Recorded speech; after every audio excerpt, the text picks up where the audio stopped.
Welcome to all. എല്ലാവർക്കും secret P S സിയിലേക്ക് സ്വാഗതം. ഇന്ന് നമ്മൾ നോക്കാൻ പോകുന്നത് 10ാം ക്ലാസ്സിലെ പുതിയ CRT ചാപ്റ്ററാണ് ബയോളജിയിലെ 5ാമത്തെ ചാപ്റ്ററിൻ്റെ പേരെന്താണ്? പ്രതിരോധവും ആരോഗ്യ സംരക്ഷണവും എന്നാണ്.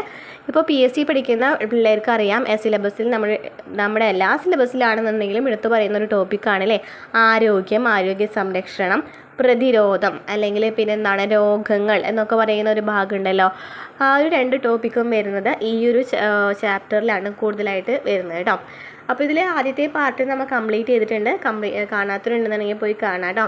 അതുപോലെ തന്നെ നമ്മുടെ ചാനലിൽ ഇതുപോലെ തന്നെ ഓരോ സിലബസ് എടുത്തിട്ട് ആ സിലബസിൽ ഒരു ടോപ്പിക്ക് എടുത്തിട്ട് ആ ടോപ്പിക്കുമായി ബന്ധപ്പെട്ട് വരുന്ന 5ാം ക്ലാസ് മുതൽ 10ാം ക്ലാസ് വരെയുള്ള എല്ലാ SCRT പാഠഭാഗങ്ങളും ഉൾപ്പെടുത്തിയിട്ടൊരു സീരീസ് സ്റ്റാർട്ട് ചെയ്തിട്ടുണ്ട്. അപ്പോൾ ക്ലാസ്സുകൾ ഉപകാരപ്രദമാവുകയാണെന്നുണ്ടെങ്കിൽ സപ്പോർട്ട് ചെയ്യുക. പ്ലേലിസ്റ്റ് ചെക്ക് ചെയ്താൽ മതി, അതിൽ നമ്മൾ കറക്റ്റായിട്ട് എല്ലാം ചെയ്തിട്ടുണ്ട് കേട്ടോ. അപ്പോൾ നമുക്ക് ക്ലാസ്സിലേക്ക് കടന്നാലോ. ഈ ഒരു ചാപ്റ്ററിലെ ആദ്യത്തെ ഭാഗത്ത് നമ്മൾ എന്താണ് പറഞ്ഞത്? ആരോഗ്യം എന്താണ്, പ്രതിരോധ മാർഗങ്ങൾ എന്താണ്, പ്രതിരോധം എന്ന് വെച്ചാൽ എന്താണ്, വാക്സിൻ എന്ന് വെച്ചാൽ എന്താണ്, അതുപോലെ തന്നെ പനി എങ്ങനെയാണ് ഉണ്ടാകുന്നത്, പിന്നെ എന്താണ് മുറിവ് ഇണങ്ങുന്നത് എങ്ങനെയാണ്, രക്തം കട്ട പിടിക്കുന്നത് എങ്ങനെയാണ്, അതുപോലെ തന്നെ ഒരു ഫാഗോസൈറ്റോസിസ് പറഞ്ഞു അല്ലേ. അപ്പോൾ ഇത്രയൊക്കെയാണ് ഒരു ഫസ്റ്റ് ഭാഗത്തിൽ നാം പറഞ്ഞിട്ടുണ്ടായിരുന്നത്. അപ്പോൾ ഇത് സെക്കൻഡ് പാർട്ടാണ്. ഈ ക്ലാസ്സുകൾ ഫസ്റ്റ് ക്ലാസ് കാണാത്തവരുണ്ടെങ്കിൽ പോയി കാണാം കേട്ടോ.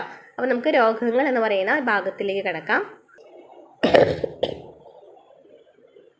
ക്ലാസ്സിലേക്ക് കിടക്കാം. രോഗങ്ങൾ എന്ന് പറയുന്ന ടോപ്പിക് കേട്ടോ. പ്രതിരോധ വ്യവസ്ഥയ്ക്കുണ്ടാകുന്ന തകരാറ്, ജനിതക തകരാറ്, അനാരോഗ്യകരമായ ജീവിതശൈലി, രോഗാണുക്കളുടെ ആധിക്യം മുതലായവയെല്ലാം ശരീരത്തിൻ്റെ സുസ്ഥിതി തകരാറിലാക്കുകയും രോഗങ്ങൾക്ക് കാരണമാകുകയും ചെയ്യും. എന്താ പറയുന്നത്? പ്രതിരോധ വ്യവസ്ഥ നാം പറഞ്ഞു. പ്രതിരോധ വ്യവസ്ഥയെ കുറിച്ച് ഡീറ്റെയിൽ ആയിട്ട് പറഞ്ഞു കഴിഞ്ഞ ക്ലാസ്സിൽ.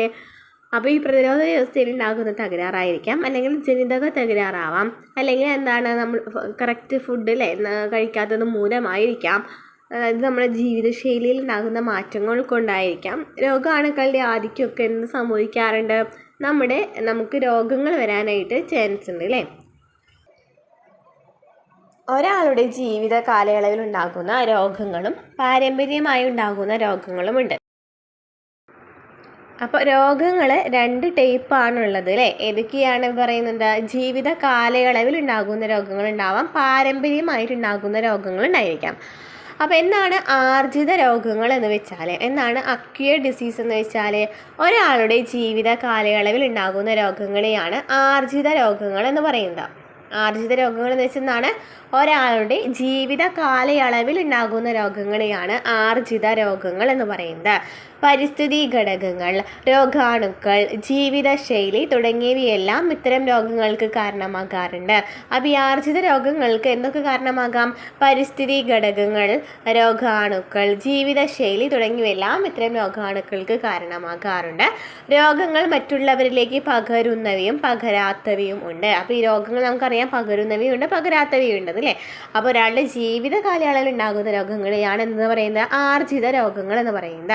അതെന്തുകൊണ്ടൊക്കെ ആയിരിക്കാം? പരിസ്ഥിതി ഘടകങ്ങൾ, രോഗാണുക്കൾ, ജീവിതശൈലി എന്നിവയൊക്കെ ഈ രോഗങ്ങൾക്ക് കാരണമാകാറുണ്ട്. ഈ രോഗങ്ങൾ നമുക്കറിയാം പകരുന്നവയും പകരാത്തവയും ഉണ്ടെന്ന്. ഈ പകരുന്ന മിക്ക രോഗങ്ങൾക്കും സൂക്ഷ്മജീവികളാണ് കാരണമാകുന്നത് എന്ന് മനസ്സിലാക്കിയിട്ടില്ലേ. ഇത്തരം രോഗങ്ങൾ സാംക്രമിക രോഗങ്ങൾ എന്നറിയപ്പെടുന്നു. അപ്പോൾ എന്താണ് സാംക്രമിക രോഗങ്ങൾ എന്ന് വെച്ചാൽ? പകരുന്ന മിക്ക രോഗങ്ങളും സൂക്ഷ്മജീവികൾക്ക് കാരണമാകും. അതായത് പകരുന്ന മിക്ക രോഗങ്ങൾക്കും കാരണം എന്താണ്? സൂക്ഷ്മജീവികളാണ്. അങ്ങനെ സൂക്ഷ്മജീവികൾ മൂലമുണ്ടാകുന്ന രോഗങ്ങളെയാണ് എന്തെന്ന് പറയുന്നത്? സാംക്രമിക രോഗങ്ങൾ അല്ലെങ്കിൽ കോണ്ടേഗിയസ് ഡിസീസ് എന്ന് പറയുന്നത്. എന്താണ് പറയുന്നത്? സാംക്രമിക രോഗങ്ങൾ എന്ന് വെച്ചാൽ എന്താണ്? പകരുന്ന മിക്ക രോഗങ്ങൾക്കും കാരണം എന്തായിരിക്കാം? സൂക്ഷ്മജീവികളായിരിക്കാം. ഇത്തരം രോഗങ്ങളെ നമ്മൾ എന്തെന്ന് പറയുന്നു? സാംക്രമിക രോഗങ്ങൾ എന്ന് പറയുന്നു. ഇവിടെ നമുക്ക് നോക്കിയ ഒരു പിക്ചർ തന്നിട്ടുണ്ട്. രോഗാണുവാഹക ഘടകങ്ങൾ എങ്ങനെയൊക്കെയാണ് രോഗങ്ങൾ പകരുന്നതെന്നാണ് പറഞ്ഞിരിക്കുന്നത്. മലിനമാക്കപ്പെട്ട ആഹാരത്തിലൂടെയും ജലത്തിലൂടെയും എന്താണ് രോഗങ്ങൾ പകരാം അല്ലേ. മലിനമാക്കപ്പെട്ട ആഹാരത്തിലൂടെയും ജലത്തിലൂടെയും രോഗങ്ങൾ പകരാം. അതുപോലെ തന്നെ ചുമ, തുമ്മൽ എന്നിവയിലൂടെ രോഗങ്ങൾ പകർന്നൂടെ അല്ലേ. ചുമ, തുമ്മൽ എന്നിവയിലൂടെ രോഗങ്ങൾ പകരാം. വായുവിലെ കണികകളായിട്ടില്ലേ, വായുവിലെ കണികകൾ മൂലം രോഗങ്ങൾ പകരാം. അതുപോലെ നേരിട്ടുള്ള സമ്പർക്കത്തിലൂടെയും എന്താണ് രോഗങ്ങൾ പകരാം. പ്രതലങ്ങളിലൂടെ എന്താണ് രോഗങ്ങൾ പകരാം. അപ്പോൾ രോഗാണുവാഹക ഘടകങ്ങൾ ഏതൊക്കെയാണെന്ന് ചോദിക്കുകയാണെങ്കിൽ എങ്ങനെയൊക്കെയാണ് പകരുന്നത്? മലിനമാക്കപ്പെട്ട ആഹാരത്തിലൂടെയും ജലത്തിലൂടെയും ചുമ, തുമ്മൽ എന്നിവയിലൂടെ വായുവിലെ കണികകളായി നേരിട്ടുള്ള സമ്പർക്കത്തിലൂടെ പ്രതലങ്ങളിലൂടെയൊക്കെ എന്താണ് രോഗാണുക്കൾ പകരാം അല്ലേ? രോഗങ്ങൾ പകരാം. എങ്ങനെയൊക്കെയാണ് രോഗാണുക്കൾ വഴിയും മനുഷ്യരിൽ എത്താമെന്ന് പറയുന്നു. അപ്പോൾ ഇതിൽ നമ്മൾ ഫസ്റ്റ് നോക്കേണ്ടത്, നമുക്കറിയാം ഏതൊക്കെ സൂക്ഷ്മജീവികളാണ് മനുഷ്യരിൽ രോഗമുണ്ടാക്കുന്ന ബാക്ടീരിയ, ഫംഗസ്, വൈറസ് അല്ലേ? ഇവരൊക്കെ എന്താണ് മനുഷ്യരിൽ രോഗമുണ്ടാക്കുന്ന സൂക്ഷ്മജീവികളാണ്. അപ്പോൾ ഇതിൽ നമ്മൾ ആദ്യം പറയുന്നതാണ് ബാക്ടീരിയയെ കുറിച്ചിട്ടാണ്. ബാക്ടീരിയ ശരീരത്തിൽ പ്രവേശിച്ച് പെരുകുമ്പോൾ പുറത്തുവിടുന്ന ടോക്സിനുകൾ ആതിഥേയ കലകളെ നശിപ്പിക്കുകയും പ്രവർത്തനങ്ങളെ തടസ്സപ്പെടുത്തുകയും ചെയ്യുന്നു എന്നാണ് പറയുന്നത്. ഇപ്പോൾ ബാക്ടീരിയ ശരീരത്തിൽ പ്രവേശിക്കുകയാണ്, ശരീരത്തിൽ പ്രവേശിച്ചിട്ട് പെരുകാണ് അല്ലേ? അതിങ്ങനെ കൂടി വരാണ്. അപ്പോൾ അങ്ങനെ കൂടി വരുമ്പോൾ അത് പുറത്തുവിടുന്ന ടോക്സിനുകൾ, അപ്പോൾ ഈ ബാക്ടീരിയ എന്ന് പുറത്തുവിടുന്നുണ്ട്, ടോക്സിനുകൾ പുറത്തുവിടുന്നുണ്ട്. ഈ ടോക്സിനുകൾ ആതിഥേയ കലകളെ നശിപ്പിക്കുകയും പ്രവർത്തനങ്ങളെ തടസ്സപ്പെടുത്തുകയും ചെയ്യുന്നു. അപ്പോൾ ഈ ടോക്സിനുകളൊക്കെ എവിടെയാണോ രോഗാണുക്കൾ ഇരിക്കുന്ന ആ ഒരു ഭാഗത്തെ കലകളെ തന്നെ ഫുള്ളായിട്ട് നശിപ്പിക്കുകയാണ് ചെയ്യുന്നത്. അങ്ങനെ അവിടുത്തെ പ്രവർത്തനങ്ങളെ തടസ്സപ്പെടുത്തുകയും ചെയ്യുന്നു. ചിലത് കോശസ്തരത്തെ തകർക്കുന്ന എൻസൈമുകൾ ഉൽപ്പാദിപ്പിച്ച് കോശത്തെ തന്നെ നശിപ്പിക്കുന്നുണ്ട്. അപ്പോൾ കലകളെ നശിപ്പിക്കുന്നത് കൂടാതെ തന്നെ ചില സൂക്ഷ്മജീവികൾ അല്ലെങ്കിൽ ചില ബാക്ടീരിയാസ് എന്ന് പറയുന്ന എന്നാണ് ആ ഒരു ഭാഗത്തെ കോശത്തെ തന്നെ നശിപ്പിക്കുന്നുണ്ട്. അതായത് ഈ ഒരു ടോക്സിനുകൾ ഉൽപ്പാദിപ്പിക്കുന്നു എന്ന് പറഞ്ഞല്ലോ, അല്ലാതെ തന്നെ കുറച്ചും കൂടി എൻസൈംസ് പ്രൊഡ്യൂസ് ചെയ്തിട്ട് ഈ എൻസൈമുകൾ ഉപയോഗിച്ചിട്ട് കോശത്തെ നശിപ്പിക്കുന്നുണ്ട്. അപ്പോൾ ബാക്ടീരിയ എന്ന് വെച്ചാൽ എന്താണെന്ന് മനസ്സിലായല്ലോ? ബാക്ടീരിയ നമ്മുടെ ശരീരത്തിലേക്ക് കയറാണെന്നുണ്ടെങ്കിൽ തന്നെ ഇതെന്താണ് നന്നായിട്ട് പെരുകും അല്ലേ? അപ്പോൾ നന്നായിട്ട് ഇത് നന്നായിട്ട് കൂടുമ്പോൾ എന്ത് സംഭവിക്കും? ടോക്സിനുകൾ ഇവ പുറപ്പെടുവിക്കും. ടോക്സിനുകൾ എന്ന് പറയുന്നത് ആ ഒരു ഭാഗത്തുള്ള കലകളെ നശിപ്പിക്കുക. അപ്പോൾ അവിടുത്തെ ആ ഒരു പ്രവർത്തനം തകരാറിലാകും. അതുപോലെ തന്നെ ചില ബാക്ടീരിയാസ് എന്താ ചെയ്യുന്നത്? ആ ഒരു ഭാഗത്തെ കോശത്തിൽ ചില എൻസൈമുകൾ ഉൽപ്പാദിപ്പിച്ചിട്ട് ആ ഭാഗത്തെ കോശത്തെ തന്നെ നശിപ്പിക്കുന്നുണ്ട് എന്ന് നമുക്ക് മനസ്സിലായി. ഇനി നമുക്കറിയാം പ്രധാനപ്പെട്ട ബാക്ടീരിയ രോഗങ്ങളാണ് ക്ഷയം, എലിപ്പനി എന്നിവ അല്ലെ? ക്ഷയം, എലിപ്പനി എന്നിവ. ക്ഷയം എന്ന് വെച്ചാൽ എന്താണ്? ട്യൂബർകുലോസിസ് എന്നും എലിപ്പനിയെ നമ്മൾ എന്താ പറയുന്നത്? ലെപ്റ്റോസ്പൈറോസിസ് എന്നാണ് പറയുക. അപ്പോൾ ട്യൂബർകുലോസിസിനെ അല്ലെങ്കിൽ ക്ഷയത്തിൻ്റെ രോഗകാരി ആരാണ്? മൈക്കോബാക്ടീരിയം ട്യൂബർകുലോസിസ് ആണ്. മൈക്കോബാക്ടീരിയം ട്യൂബർകുലോസിസ് ആണ്. അപ്പോൾ നമുക്ക് ക്ഷയം എന്ന് പറയുന്നത് ട്യൂബർകുലോസിസ് ആണ് ആ ഒരു പേര് കിട്ടുകയാണെങ്കിൽ തന്നെ നമുക്ക് രോഗകാരി പെട്ടെന്ന് കണ്ടുപിടിക്കാനായിട്ട് പറ്റും അല്ലേ? ഏതാണ് രോഗകാരി? മൈക്കോബാക്ടീരിയം ട്യൂബർകുലോസിസ് ആണ്. ഇനി എങ്ങനെയാണ് ക്ഷയം പകരുന്നത്? ക്ഷയം എങ്ങനെയാണ് എങ്ങനെയാണെന്ന് പറഞ്ഞ ഒരു ബാക്ടീരിയ രോഗമാണെന്ന് പറഞ്ഞു. എങ്ങനെയാണ് ക്ഷയം പകരുന്നത്? രോഗി ചുമയ്ക്കുകയോ തുമ്മുകയോ സംസാരിക്കുകയോ ചെയ്യുമ്പോൾ ക്ഷയം പകരാം. അല്ലെങ്കിൽ വായുവിലെത്തുന്ന രോഗാണുക്കൾ അടങ്ങിയ ചെറിയ കണികകൾ ശ്വസിക്കുന്നതിലൂടെയും എന്താണ് ക്ഷയം പകരാനായിട്ട് ചാൻസ് ഉണ്ട്. അപ്പോൾ ഒന്നില്ലാന്നുണ്ടെങ്കിൽ ചുമയ്ക്കും ഈ രോഗി, ക്ഷയമുള്ളൊരു രോഗി ചുമയ്ക്കാണ്, തുമ്മാണെന്നുണ്ടെങ്കിൽ ആ രോഗം വേറൊരാളിലേക്ക് പകരാം. അല്ലാന്നുണ്ടെങ്കിലോ ഇത് നമ്മളിങ്ങനെ തുമ്മുമ്പോൾ എന്തായാലും രോഗാണുക്കളൊക്കെ വായുവിലുണ്ടായിരിക്കും അല്ലേ? അല്ലെങ്കിൽ ഇവരുടെ രോഗാണുക്കൾ വായുവിലുണ്ടെന്നുണ്ടെങ്കിൽ അത് നമ്മൾ ശ്വസിക്കുകയാണെന്നുണ്ടെങ്കിലും ആ രോഗങ്ങൾ പകരാം എന്ന് പറയുന്നു. ഇനി ഇത് ബാധിക്കുന്ന ഭാഗം ഏതാണ്? ക്ഷയം ബാധിക്കുന്ന ഭാഗം ഏതാണ്? പ്രധാനമായും ശ്വാസകോശങ്ങളെയാണ് ബാധിക്കുന്നത് എങ്കിലും വൃക്കകൾ, അസ്ഥികൾ, മസ്തിഷ്കം തുടങ്ങിയ ശരീരത്തിലെ മറ്റ് ഭാഗങ്ങളെയും ബാധിക്കുന്നുണ്ട്. അപ്പോൾ പ്രധാനമായിട്ടും ക്ഷയം ബാധിക്കുന്നത് ശ്വാസകോശത്തെയാണ്. എന്നാലും വൃക്ക, കരള്, അസ്ഥികൾ, മസ്തിഷ്കം എന്നീ ഭാഗങ്ങളെയൊക്കെ എന്ത് ബാധിക്കുന്നുണ്ട്? ഈ ക്ഷയം ബാധിക്കുന്നുണ്ട്. ഇനി ക്ഷയത്തിൻ്റെ പ്രധാനപ്പെട്ട ലക്ഷണം എന്താണ്? 2 ആഴ്ചയിൽ കൂടുതൽ നീണ്ടു നിൽക്കുന്ന ചുമ, പനി, വിശപ്പില്ലായ്മ, ഭാരക്കുറവ്, ക്ഷീണം എന്നിവയാണ് പ്രധാന ലക്ഷണങ്ങൾ. 2 ആഴ്ചയിൽ കൂടുതൽ നീണ്ടു നിൽക്കുന്ന ചുമ, പനി, വിശപ്പില്ലായ്മ, ഭാരക്കുറവ്, ക്ഷീണം എന്നിവയൊക്കെ എന്താണ്? ഈ ക്ഷയത്തിൻ്റെ പ്രധാന ലക്ഷണങ്ങളാണ്. ചിലപ്പോൾ കഫത്തിൽ രക്തവും കണ്ടേക്കാം. അപ്പോൾ ഈ ക്ഷയമുള്ള ആൾക്കാരിൽ ചിലപ്പോൾ എന്താണ്? നമ്മൾ തുപ്പുമ്പോൾ കാണാനായിട്ട് പറ്റില്ലേ? കഫത്തിൽ എന്തുണ്ടായിരിക്കും? രക്തമുണ്ടായിരിക്കാം എന്ന് പറയുന്നുണ്ട്. ഓക്കെ, നെക്സ്റ്റ് എന്താണ്? പ്രതിരോധം, ചികിത്സ. ക്ഷയത്തിൻ്റെ പ്രധാനപ്പെട്ട പ്രതിരോധ മാർഗം എന്ന് പറയുന്നത് എന്താണ്? ഡോട്ട്സ് ഉണ്ട്. അതുപോലെ തന്നെ BCG വാക്സിനേഷൻ ചോദിക്കാറുണ്ട്. ക്ഷയത്തിനെതിരെയുള്ള പ്രതിരോധ വാക്സിൻ ആണ് എന്ന് പറയുന്നത് BCG വാക്സിൻ എന്ന് പറയുന്നത് അല്ലേ? BCG എന്ന് പറയുമ്പോൾ എന്താണ്? ബേസിലസ് കാൽമെറ്റിഗ്യൂറിൻ എന്നല്ലേ ഫുൾ ഫോം വരുന്നത്? ചോദിച്ചിട്ടുണ്ട് കേട്ടോ, PSC ചോദിക്കാറുണ്ട്. PSC എന്താണ് BCG എന്ന് വെച്ചാൽ എന്താണ്? ബേസിലസ് കാൽമെറ്റിക് യൂറിൻ എന്നാണ് പറയുന്നത്. ഒന്നിലധികം ആൻറ്റിബയോട്ടിക്കുകൾ ഒരുമിച്ച് ഉപയോഗിക്കുന്ന ദീർഘകാല ചികിത്സയാണ് ഡോട്ട്സ് എന്ന് പറയുന്നത്. അപ്പോൾ ഡോട്ട്സ് എന്താണ്? ക്ഷയത്തിനെതിരെയുള്ള പ്രതിരോധ മാർഗമാണ്, ചികിത്സയാണ്. അപ്പോൾ എന്തൊക്കെയാണ് ക്ഷയത്തെക്കുറിച്ച് പറഞ്ഞത്? ക്ഷയം എന്ന് പറയുന്നത് ഒരു ബാക്ടീരിയ രോഗമാണ്.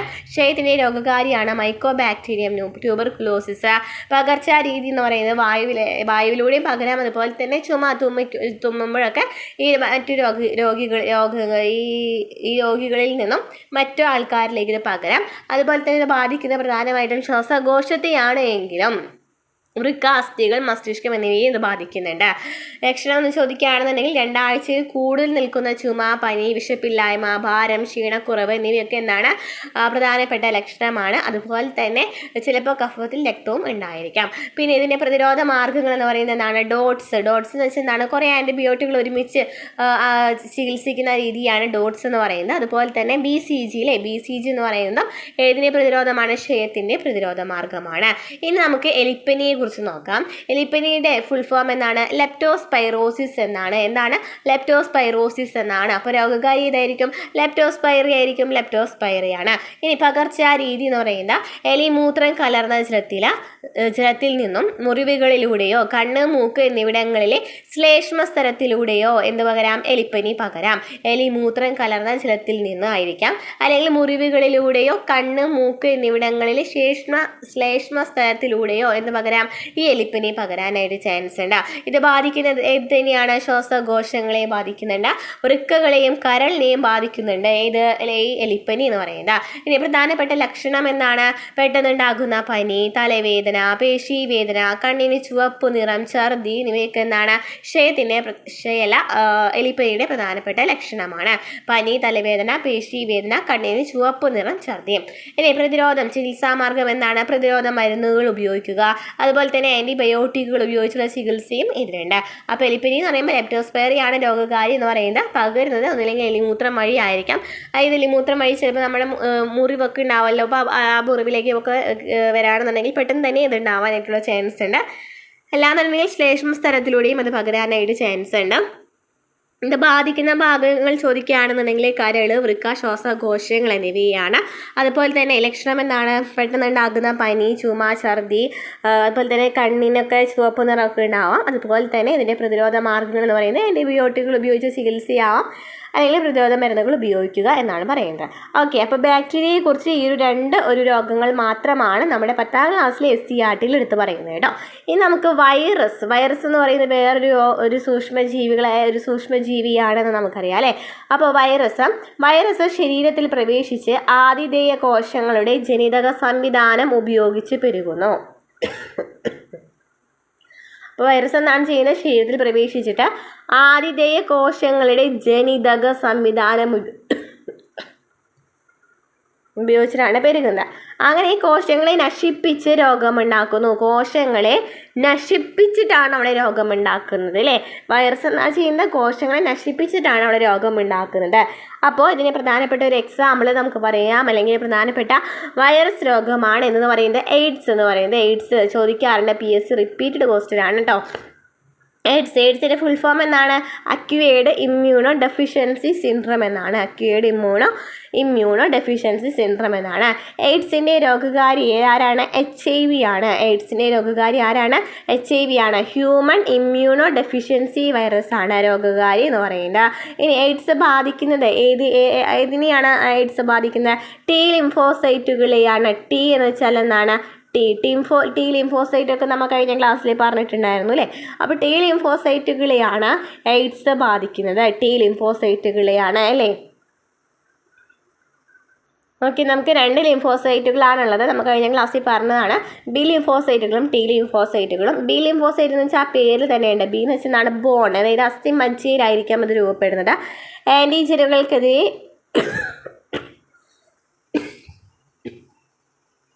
പ്രവർത്തിക്കുന്ന ആൻറ്റിബോഡികളായിട്ട് ഉൽപ്പാദിപ്പിക്കുന്നു. ആൻറ്റികൾക്കെതിരെ പ്രവർത്തിക്കുന്ന പ്രോട്ടീനുകളായ ആൻറ്റിബോഡികൾ ഉൽപ്പാദിപ്പിക്കുന്നു. T ലിംഫോസൈറ്റ് എന്ന് വെച്ചാൽ T എന്ന് വെച്ചാൽ എന്താണ്? തൈമസ് ഗ്രന്ഥിയിലാണ് ഇത് പാകപ്പെടുന്നത്. ക്യാൻസർ കോശങ്ങളെ തിരിച്ചറിഞ്ഞ് നശിപ്പിക്കുന്നതാണ് T ലിംഫോസൈറ്റ്. ഓക്കെ, അപ്പോൾ ഈ T ലിംഫോസൈറ്റിനെ കുറിച്ചിട്ടാണ് നമ്മൾ എവിടെ പറഞ്ഞത്? ഏത് രോഗത്തിൽ പറഞ്ഞത്? നമ്മുടെ എയ്ഡ്സിൽ പറഞ്ഞല്ലേ, ടി ലിംഫോസൈറ്റുകൾ ക്യാൻസറൊക്കെ നശിപ്പിക്കുന്ന പ്രധാനപ്പെട്ട ഇതാണ് ടി ലിംഫോസൈറ്റ് എന്ന് പറയുന്നത് ചോദിക്കാറുണ്ട്. ഓക്കെ, അപ്പോൾ വൈറസ് ടി ലിംഫോസൈറ്റുകളെ ആക്രമിക്കുകയും ജനിതക സംവിധാനം ഉപയോഗിച്ച് പെരുകി അവയെ നശിപ്പിക്കുകയും ചെയ്യുന്നു. ഇതുമൂലം ശരീരത്തിലെ രോഗങ്ങളെ ചെറുക്കാനുള്ള കഴിവ് കുറയുകയും ക്രമേണ എയ്ഡ്സ് എന്ന അവസ്ഥയിലേക്ക് എത്തുകയും ചെയ്യുന്നു. അപ്പോൾ ഈ ടി ലിംഫോസൈറ്റുകളാണ് ഇവിടെ പ്രധാനമായിട്ടും ടി ലിംഫോസൈറ്റുകളെയാണ് എയ്ഡ്സ് ബാധിക്കുന്നത്. അതിനാൽ തന്നെ ഇത് കോശത്തെ മൊത്തമായിട്ട് നശിപ്പിക്കുന്നുണ്ട്. അതിനാൽ തന്നെ ഇതിനെ നമുക്ക് ചെറുക്കാനായിട്ട്, ഈ രോഗത്തിനെതിരെ ചെറുക്കാനായിട്ട് ഭയങ്കര ബുദ്ധിമുട്ടാണ് എന്നാണ് പറയുന്നത്. അങ്ങനെയാണ് എയ്ഡ്സ് എന്ന് പറയുന്ന രോഗത്തിലേക്ക് എത്തിച്ചേരുന്നത്. ഇനി പ്രധാനപ്പെട്ട ലക്ഷണങ്ങൾ പറയുകയാണെങ്കിൽ, പ്രാരംഭ ലക്ഷണങ്ങൾ മറ്റു വൈറസ് രോഗങ്ങളുടെ ഇതിന് സമാനമാണെങ്കിലും രോഗപ്രതിരോധ ശേഷി കുറയുമ്പോൾ ന്യൂമോണിയ, ക്ഷയം, ചിലയിനം ക്യാൻസർ തുടങ്ങിയ വിവിധ മാരക രോഗങ്ങൾ ബാധിക്കാം. അപ്പോൾ ഈ ലക്ഷണങ്ങൾ എന്ന് പറയുന്ന മറ്റു രോഗങ്ങൾക്ക് സെയിം തന്നെയാണ്, അതായത് പനി, ചുമ എന്നൊക്കെ തന്നെയായിരിക്കാം. പക്ഷേ ഇത് കുറച്ചൊന്ന് അധികമാവാണെന്നുണ്ടെങ്കിൽ, രോഗപ്രതിരോധ ശേഷി കുറയുകയാണെന്നുണ്ടെങ്കിൽ വേറൊരു രോഗങ്ങളിലേക്ക് പോകാം. അതായത് ന്യൂമോണിയ, ക്ഷയം, ചിലയിനം ക്യാൻസറുകൾ തുടങ്ങിയ മാരക രോഗങ്ങളെയും ഇത് ബാധിക്കാം. ഇനി ഇത് പകരുന്ന വിധം എങ്ങനെയാണ് എയ്ഡ്സ് പകരുന്നത്? HIV ബാധിതരുമായുള്ള ലൈംഗിക ബന്ധത്തിലൂടെ. PSC റിപ്പീറ്റഡ് ക്വസ്റ്റ്യൻ ആണ് കേട്ടോ അത്. HIV ബാധിതരുമായുള്ള ലൈംഗിക ബന്ധത്തിലൂടെ പകരാം. HIV വിമുക്തമല്ലാത്ത സൂചികൾ, സിറിഞ്ചുകൾ പങ്കുവയ്ക്കുന്നതിലൂടെ പകരാം. HIV അടങ്ങിയ രക്തമോ അവയവമോ സ്വീകരിക്കുന്നതിലൂടെ പകരാം. HIV ബാധിതയായ അമ്മയിൽ നിന്ന് ഗർഭസ്ഥ ശിശുവിലേക്കും എന്ത് പകരാനായിട്ട് ചാൻസ് ഉണ്ട്? എയ്ഡ്സ് പകരാനായിട്ടുള്ള ചാൻസ് ഉണ്ട്. ഓക്കെ, അപ്പോൾ ഈ ഒരു സ്റ്റേറ്റ്മെൻറ്റ്സ് അങ്ങനെ ചോദിക്കാറുണ്ട്. അപ്പോൾ HIV ബാധിതരുമായുള്ള ലൈംഗിക ബന്ധത്തിലൂടെ, അതുപോലെ തന്നെ അമ്മയിൽ നിന്നും കുഞ്ഞിലേക്ക്, അതുപോലെ തന്നെ വിമുക്തമല്ലാത്ത സൂചികളൊക്കെ ഉണ്ടാവല്ലോ, HIV വിമുക്തമല്ലാത്ത സൂചികൾ ഉപയോഗിക്കുന്നതിലൂടെയും HIV അടങ്ങിയ രക്തമോ അവയവമോ സ്വീകരിക്കുന്നതിലൂടെയൊക്കെ ഇത് പകരാനായിട്ട് ചാൻസ് ഉണ്ട്. അതിന് ചികിത്സ ചോദിക്കുകയാണെങ്കിൽ ഏതാണ് ആൻറ്റി റിട്രോവൈറൽ തെറാപ്പി. എയ്ഡ്സ് പൂർണ്ണമായിട്ട് ഭേദമാക്കാനൊന്നും പറ്റില്ല, എന്നാൽ നിയന്ത്രിക്കാനായിട്ട് ആൻറ്റി റിട്രോവൈറൽ തെറാപ്പി ART വഴി വൈറസിൻ്റെ പെരുകൾ നിയന്ത്രിക്കാനും രോഗിയുടെ പ്രതിരോധ ശേഷി നിലനിർത്താനും സാധിക്കും. ക്ലിയർ ആയല്ലോ? അപ്പോൾ വൈറസിലെ പ്രധാനപ്പെട്ട ഒരു വൈറസ് രോഗം എന്ന് ചോദിക്കുകയാണെങ്കിൽ എയ്ഡ്സ് ആണ്. Acquired immuno deficiency syndrome. പ്രധാനപ്പെട്ട രോഗകാരി ചോദിക്കുകയാണെങ്കിൽ ഇതാണ് HIV ആണ് അല്ലേ, ഹ്യൂമൻ ഇമ്മ്യൂണോ ഡെഫിഷ്യൻസി വൈറസ് ആണ്. ടി ലിംഫോസൈറ്റുകളാണ് കൂടുതലായിട്ട് ബാധിക്കുന്നത്. ടി ലിംഫോസൈറ്റുകളെ ബാധിക്കുകയാണെന്നുണ്ടെങ്കിൽ തന്നെ ആ ഒരു കോശത്തെ തന്നെ ഫുഡ് നശിപ്പിക്കുന്നുണ്ട്. ഇതെന്ന് പറയുന്നത് ബാക്കിയുള്ള രോഗങ്ങളെ പോലെ തന്നെ സെയിം ലക്ഷണമാണ് കാണിക്കുന്നതെങ്കിലും ഇത് വലിയ വലിയ രോഗങ്ങൾക്ക് കാരണമാകാറുണ്ട്. അതായത് ക്യാൻസർ പോലെയുള്ള രോഗങ്ങൾക്ക് ഇത് കാരണമാകാറുണ്ട്. പകരുന്ന രീതി പറഞ്ഞു നമ്മെ. പിന്നെ ചികിത്സ എന്താണ്? ആൻറ്റി റിട്രോവൈറൽ തെറാപ്പിയാണ് ചികിത്സ എന്ന് പറയുന്നത്. പൂർണ്ണമായിട്ടത് ഭേദമാക്കാനായിട്ട് കഴിയില്ല എന്നും പറയുന്നുണ്ട്. ഓക്കെ, നിപ്പ എന്ന് പറയുന്നത് എന്താണ്? ഒരു വൈറസ് രോഗമാണല്ലേ നിപ്പയുടെ രോഗകാരി ഇതാണ്. നിപ്പ വൈറസ് ആണ് അല്ലേ, നിപ്പ വൈറസ് ആണ്. ലക്ഷണങ്ങൾ ചോദിക്കുകയാണെങ്കിൽ ഏതൊക്കെയാണ്? പനി, തലവേദന, പേശീവേദന, ചുമ, ഛർദി എന്നിവയൊക്കെ പ്രാരംഭ ലക്ഷണങ്ങളാണ്. രോഗം ഗുരുതരമാകുമ്പോൾ സ്ഥലകാലബോധമില്ലായ്മ, അപസ്മാരം, ബോധക്ഷയം എന്നിവയൊക്കെ ഉണ്ടാകാനായിട്ടുള്ള ചാൻസ് ഉണ്ട്. സ്ഥലകാലബോധമില്ലായ്മ, അപസ്മാരം, ബോധക്ഷയം എന്നിവയൊക്കെ ഉണ്ടാകാനായിട്ടുള്ള ചാൻസ് ഉണ്ട്. ഈ രോഗലക്ഷണങ്ങളും സങ്കീർണതകളും കുറയ്ക്കാനുള്ള ചികിത്സ മാത്രമേ ഉള്ളൂ. ആൻറ്റിവൈറൽ മരുന്നുകളോ വാക്സിനോ നിലവിലില്ല. അപ്പോൾ ഇതിന് വേണ്ടിയിട്ട് ഇതൊക്കെ നമുക്ക് നിയന്ത്രിക്കാനുള്ള വാക്സിൻസൊക്കെ ഉണ്ടെങ്കിലും അത് കംപ്ലീറ്റ് ആയിട്ട് മാറ്റാനുള്ള വാക്സിൻ നമ്മുടെ കയ്യിലില്ല എന്നാണ് പറയുന്നത്. ഇനി നോക്കിയൊക്കെ ഈ സൈഡിലായിട്ട് ഒരു കോളുണ്ട്. ഇനി ഇവിടെ എവിടെയെങ്കിലും വിട്ടു പോയിട്ടുണ്ടോ എന്ന് എനിക്കറിയില്ല കേട്ടോ. ഇല്ലല്ലോ, ഇല്ല. ഓക്കെ, ഈ ഒരു ക്വസ്റ്റ്യൻ നോക്കാം. COVID-19 ബാധിച്ചവർക്ക് രുചിയും ഗന്ധവും തിരിച്ചറിയാനുള്ള കഴിവ് നഷ്ടപ്പെടുന്നുണ്ട്. അതിനുള്ള കാരണം എന്താണ്? എന്തുകൊണ്ടാണ് COVID-19 ബാധിച്ചവർക്ക് രുചിയും ഗന്ധവും തിരിച്ചറിയാനായിട്ട് പറ്റാത്തത്? എന്തുകൊണ്ടായിരിക്കാം? കോവിഡ് വൈറസ് നാഡീകോശങ്ങളെ ബാധിക്കുന്നുണ്ട്. അതിനാലാണ് ഈ രുചിയും ഗന്ധവും നമുക്ക് തിരിച്ചറിയാനായിട്ട് പറ്റാണ്ടിരിക്കുന്നത്. COVID-19 ബാധിച്ചിട്ടുള്ളവർക്ക് അറിയാം അല്ലേ, രുചിയും ഗന്ധമൊന്നും നമുക്ക് കിട്ടാറില്ലല്ലോ. ഇല്ല. COVID-19 രോഗത്തിന് കാരണമായ SARS-CoV-2 എന്ന് പറയുന്ന ഒരു വൈറസ് ഉണ്ട്. ഇത് മൂക്കിലെ സംവേദനമായിട്ട് ഘ്രാണ സംവേദനവുമായി ബന്ധപ്പെട്ട കോശങ്ങളെയും നാഡികളെയും നശിപ്പിക്കുന്നുണ്ട്. അതായത് മൂക്കിൽ എന്തുണ്ട്? ഘ്രാണ സംവേദനം എന്ന് പറയുന്ന ഒരു അതുമായി ബന്ധപ്പെട്ട കോശങ്ങളുണ്ട്. ഈ കോശങ്ങളൊക്കെ ഈ COVID-19 വൈറസ് കെയർ ആണെന്നുണ്ടെങ്കിൽ ഈ COVID-19 എന്താണ് SARS-CoV-2 എന്ന് പറയുന്ന ഒരു വൈറസ് ഉണ്ട്. അത് ഈ മൂക്കിലെ എന്താണ് പറയുക ഈ ഘ്രാണ സംവേദനവുമായി ബന്ധപ്പെട്ട കോശങ്ങളെ നാഡികളെയും നശിപ്പിക്കുന്നുണ്ട്. അതുപോലെ തന്നെ ഈ കോശങ്ങൾക്കും നാഡികൾക്കും രുചിയും ഗന്ധവും മസ്തിഷ്കത്തിലേക്ക് എത്തിക്കുവാൻ സാധിക്കാതെ വരുമ്പോൾ ഈ കഴിവുകൾ താൽക്കാലികമായി നഷ്ടപ്പെടുന്നു. അപ്പോൾ ഈ കോശങ്ങൾക്കും നാഡികൾക്കും എന്താണ് രുചിയും മണവും ഒന്നും മസ്തിഷ്കത്തിലേക്ക് എത്തിക്കാനായിട്ട് പറ്റുന്നില്ല. കാരണം എന്താണ്, ഇവയെ നശിപ്പിക്കുകയാണ് ചെയ്യുന്നതിൽ ഇതുമായി ബന്ധപ്പെട്ട കോശങ്ങളെയും നാഡികളെയും നശിപ്പിക്കുകയാണ് ചെയ്യുന്നത്. അതിനാലാണ് നമുക്ക് ഈ ഗന്ധവും രുചിയൊന്നും അറിയാതിരുന്നത് ഈ COVID-19 വന്ന സമയത്ത്. ഓക്കെ, ക്ലിയർ ആയല്ലോ. ഇനി നമുക്ക് പഠിക്കാനുള്ളത് ഫംഗസ്. ആരാണ് ഫംഗസ്? സൂക്ഷ്മജീവിയാണ്. വേറൊരു സൂക്ഷ്മജീവിയാണ് ഫംഗസ് അല്ലേ. ഫംഗസുകൾ മനുഷ്യരിലെ പലതരം രോഗങ്ങൾക്ക് കാരണമാകാറുണ്ട്. ഇവ ചർമ്മത്തിലും നഖങ്ങളിലും നേരിട്ട് അണുബാധയുണ്ടാക്കുകയോ വിഷവസ്തുക്കൾ ഉൽപ്പാദിപ്പിക്കുകയോ ചെയ്താണ് രോഗങ്ങൾ സൃഷ്ടിക്കുന്നത്. ഒന്നിലാണെന്നുണ്ടെങ്കിൽ നേരിട്ടിട്ട് നമ്മുടെ ചർമ്മങ്ങളിലോ നഖങ്ങളിലോ കാണാനായിട്ട് പറ്റും. അല്ലാന്നുണ്ടെങ്കിൽ ഒരു വിഷവസ്തു പുറപ്പെടുവിക്കുന്നുണ്ട്. ഈ വിഷവസ്തു മൂലമാണ് എന്താ ചെയ്യുന്നത്, ഈ രോഗങ്ങളൊക്കെ ഉണ്ടാകുന്നത്. നോക്കിക്കേ, റിംഗ് വേം കണ്ടിട്ടുണ്ടല്ലോ അല്ലേ. അതുപോലെ തന്നെ എന്താണ് വട്ടച്ചൊറി അല്ലേ. പിന്നെ എന്താണ് കാൻഡിഡിയാസിസ് എന്ന് പറയുമ്പോൾ നോക്കി നാവിന് മഞ്ഞ കളർ വരുന്നുണ്ട് അല്ലേ. വെളുത്ത പാട് വായിൽ വരുന്നുണ്ട് എന്നൊക്കെ നമുക്ക് മനസ്സിലായി അല്ലേ. ചുവന്ന പാടുകൾ ഉണ്ടാവാം. അതൊക്കെയാണ് കാൻഡിഡിയാസിസ് എന്ന് പറയുന്നത്. അപ്പോൾ രോഗം റിംഗ് വേം എന്ന് പറയുന്നതാണ് ഒരു ഫംഗസ് രോഗമാണ്. ഇത് ബാധിക്കുന്നത് രോഗം ബാധിച്ചവരിലൂടെയും സ്പർശനത്തിലൂടെയും മലിനമായ വസ്തുക്കളുടെയും മൃഗങ്ങളിൽ നിന്നൊക്കെ എന്താണ് ഈ റിംഗ് വേം എന്ന് പറയുന്ന രോഗം വരാം. രോഗം ബാധിച്ചവരിലൂടെയും അതുപോലെ തന്നെ രോഗം ബാധിച്ചവരിൽ നമുക്ക് ആ ഒരു സ്പർശം വരാണെന്നുണ്ടെങ്കിൽ വരാം. അതുപോലെ തന്നെ സ്പർശനം വേണമെന്നൊന്നുമില്ല, നമ്മൾ അവർ ഉപയോഗിച്ച വസ്ത്രങ്ങൾ ഉപയോഗിക്കുകയോ അല്ലാന്നുണ്ടെങ്കിൽ അങ്ങനെ എന്തെങ്കിലും ആണെന്നുണ്ടെങ്കിലും രോഗം പകരാം. അല്ലെങ്കിൽ മലിനമായ വസ്തുക്കളുടെയും മൃഗങ്ങളിൽ നിന്നും എന്ത് പകരാം, ഈ റിംഗ് വേം എന്ന് പറയുന്ന രോഗം പകരാം. ഇനി പ്രധാനപ്പെട്ട ലക്ഷണം എന്താണ്, വൃത്താകൃതിയിലുള്ള ചുവന്ന പാടുകൾ, ചൊറിച്ചിലല്ലേ, വട്ടച്ചൊറി പറയാല്ലേ നമ്മൾ. അപ്പോൾ വൃത്താകൃതിയിലുള്ള ചുവന്ന പാടുകളും അതുപോലെ തന്നെ ചൊറിച്ചിലൊക്കെയാണ് ഇതിൻ്റെ പ്രധാനപ്പെട്ട ലക്ഷണം എന്ന് പറയുന്നത്. ഇനി കാൻഡിഡിയാസിസ് എന്ന് പറയുന്നത് എന്ത് തന്നെയാണ്, ഒരു ഫംഗസ് രോഗമാണ്. നേരിട്ടുള്ള സമ്പർക്കം വഴി കാൻഡിഡിയാസിസ് എന്ന് പറയുന്നത് സമ്പർക്കം വഴി പകരാം. വസ്ത്രങ്ങൾ പങ്കുവെക്കുന്നതിലൂടെ പകരാം. ലൈംഗിക ബന്ധം വഴിയും എന്ത് പകരാനായിട്ട് ചാൻസ് ഉണ്ട്, കാൻഡിഡിയാസിസ് വരാനുള്ള ചാൻസ് ഉണ്ട്. ഇതിൻ്റെ പ്രധാനപ്പെട്ട ലക്ഷണങ്ങൾ നോക്കുകയാണെങ്കിൽ വായിൽ വെളുത്ത പാടുകൾ ഉണ്ടാവാം, ചൊറിച്ചിലുണ്ടായിരിക്കും, ബാധിച്ചയിടത്ത് ചുവന്ന ചൊറിച്ചിൽ ഉണ്ടാക്കുന്ന പാടുകൾ ഉണ്ടാകാം. നിറം മങ്ങിയിട്ടുള്ള കട്ടിയുള്ള നഖങ്ങളൊക്കെ എന്താണ് ഈ കാൻഡിഡിയാസിസിന് എക്സാമ്പിളാണ്. കാൻഡിഡിയാസിസ് വന്ന ലക്ഷണമാണ്. അപ്പോൾ വായിൽ വെളുത്ത പാടുകൾ, ചൊറിച്ചിൽ, ബാധിച്ചയിടത്ത് ചുവന്ന ചൊറിച്ചിലുണ്ടാക്കുന്ന പാടുകൾ, നിറം മങ്ങിയ കട്ടിയുള്ള നഖങ്ങളൊക്കെ ഈ കാൻഡിഡിയാസിസിൻ്റെ പ്രധാനപ്പെട്ട ലക്ഷണങ്ങളാണ്. അപ്പോൾ 3 രോഗങ്ങൾ നമ്മൾ പഠിച്ചു, ബാക്ടീരിയ, വൈറസ്, ഫംഗസ്. ബാക്ടീരിയ രോഗം എന്താണെന്ന് പറഞ്ഞു, ക്ഷയം, എലിപ്പനിയാണെന്ന് പറഞ്ഞു. പിന്നെ നമ്മൾ എന്താ പറഞ്ഞത്, വൈറസിനെ കുറിച്ച് പറഞ്ഞു. വൈറസിൽ നമ്മൾ പ്രധാനമായിട്ടും എടുത്ത് പറഞ്ഞത് COVID-19, നിപ്പ, അതുപോലെ തന്നെ പിന്നെ ഏത് വൈറസാണ് നമ്മൾ എടുത്ത് പറഞ്ഞത്, നിപ്പ പറഞ്ഞു. പിന്നെ എന്താണ് പ്രധാനമായിട്ടും എടുത്ത് പറഞ്ഞത്, എയ്ഡ്സിനെ കുറിച്ച് പറഞ്ഞു അല്ലേ. പിന്നെ നമ്മൾ ഫംഗസ് പറഞ്ഞു. ഫംഗസ് മൂലമുണ്ടാകുന്ന പ്രധാനപ്പെട്ട 2 രോഗങ്ങൾ പറഞ്ഞു, റിംഗ് വേവും കാൻഡിഡിയാസിസും. ഇനി പ്രോട്ടോസോവ അറിയോ? പ്രോട്ടോസോവ എന്ന് പറയുന്നത് ഏകകോശ യൂക്കാരിയോട്ടുകളാണ്. പ്രോട്ടോസോവകൾ എന്ന് പറയുന്നത് ഏകകോശ യൂക്കാരിയോട്ടുകളാണ്.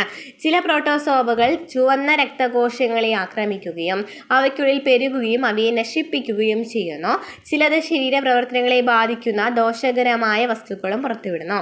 അപ്പോൾ പ്രോട്ടോസോവ എന്ന് പറയുന്നത് പ്രധാനപ്പെട്ട ഒരു സൂക്ഷ്മജീവി മൂലം ഒരു സൂക്ഷ്മജീവി തന്നെയാണ് പ്രോട്ടോസോവ. ഇപ്പോൾ മലമ്പനി, മന്തൊക്കെ എന്താണ് ഈ പ്രോട്ടോസോവ മൂലമുണ്ടാകുന്ന രോഗങ്ങളാണ് അല്ലേ.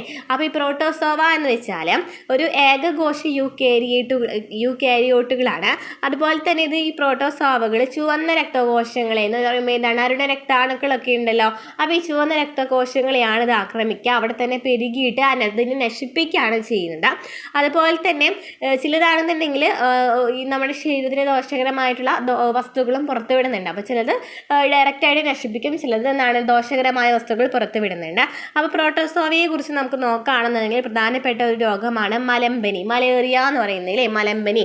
ഓക്കെ, പ്ലാസ്മോഡിയം എന്ന പ്രോട്ടോസോവയാണ് രോഗകാരി. അപ്പം മലമ്പനി ഉണ്ടാകുന്നത് എന്നാണ്, ആരാണ് രോഗകാരി? പ്ലാസ്മോഡിയം ആണ്. പ്ലാസ്മോഡിയം എന്ന പ്രോട്ടോസോവയാണ് പ്രധാനപ്പെട്ടും മലമ്പനി ഉണ്ടാക്കുന്നത്. അനോഫിലസ് പെൺകൊതുകുകളാണ് ഈ രോഗാണുവിനെ ഒരാളിൽ നിന്ന് മറ്റൊരാളിലേക്ക് എത്തിക്കുന്നത്. ഏതാണ്? അനോഫിലസ് പെൺകൊതുക് ചോദിക്കാറുണ്ട്. അനോഫിലസ് പെൺകൊതുകാണ് രോഗാണുവിനെ ഒരാളിൽ നിന്ന് മറ്റൊരാളിലേക്ക് എത്തിക്കുന്നത്. അപ്പം മലമ്പനി ക്ലിയർ ആയല്ലോ. പ്ലാസ്മോഡിയം എന്ന പ്രോട്ടോസോവയാണ് രോഗകാരി. അനോഫിലസ് പെൺകൊതുകുകളാണ് ഈ രോഗാണുവിനെ ഒരാളിൽ നിന്ന് മറ്റൊരാളിലേക്ക് എത്തിക്കുന്നത്. നോക്കി നമ്മുടെ ശരീരത്തിലേക്ക് മലേറിയ വരാണെന്നുണ്ടെങ്കിൽ എന്താണ് സംഭവിക്കുക നോക്കാം. ആദ്യം തന്നെ പ്ലാസ്മോഡിയം എന്ന് പറയുന്നതാണ് പ്രധാനപ്പെട്ട രോഗകാരി പറഞ്ഞു. ഈ പ്ലാസ്മോഡിയം നോക്കിയേ, ഈ അനോഫിലസ് പെൺകൊതുകാണ് എന്ന് പറയുന്നത് ശരീരത്തിലേക്ക് എത്തിക്കുകയാണ് പ്ലാസ്മോഡിയം അല്ലേ.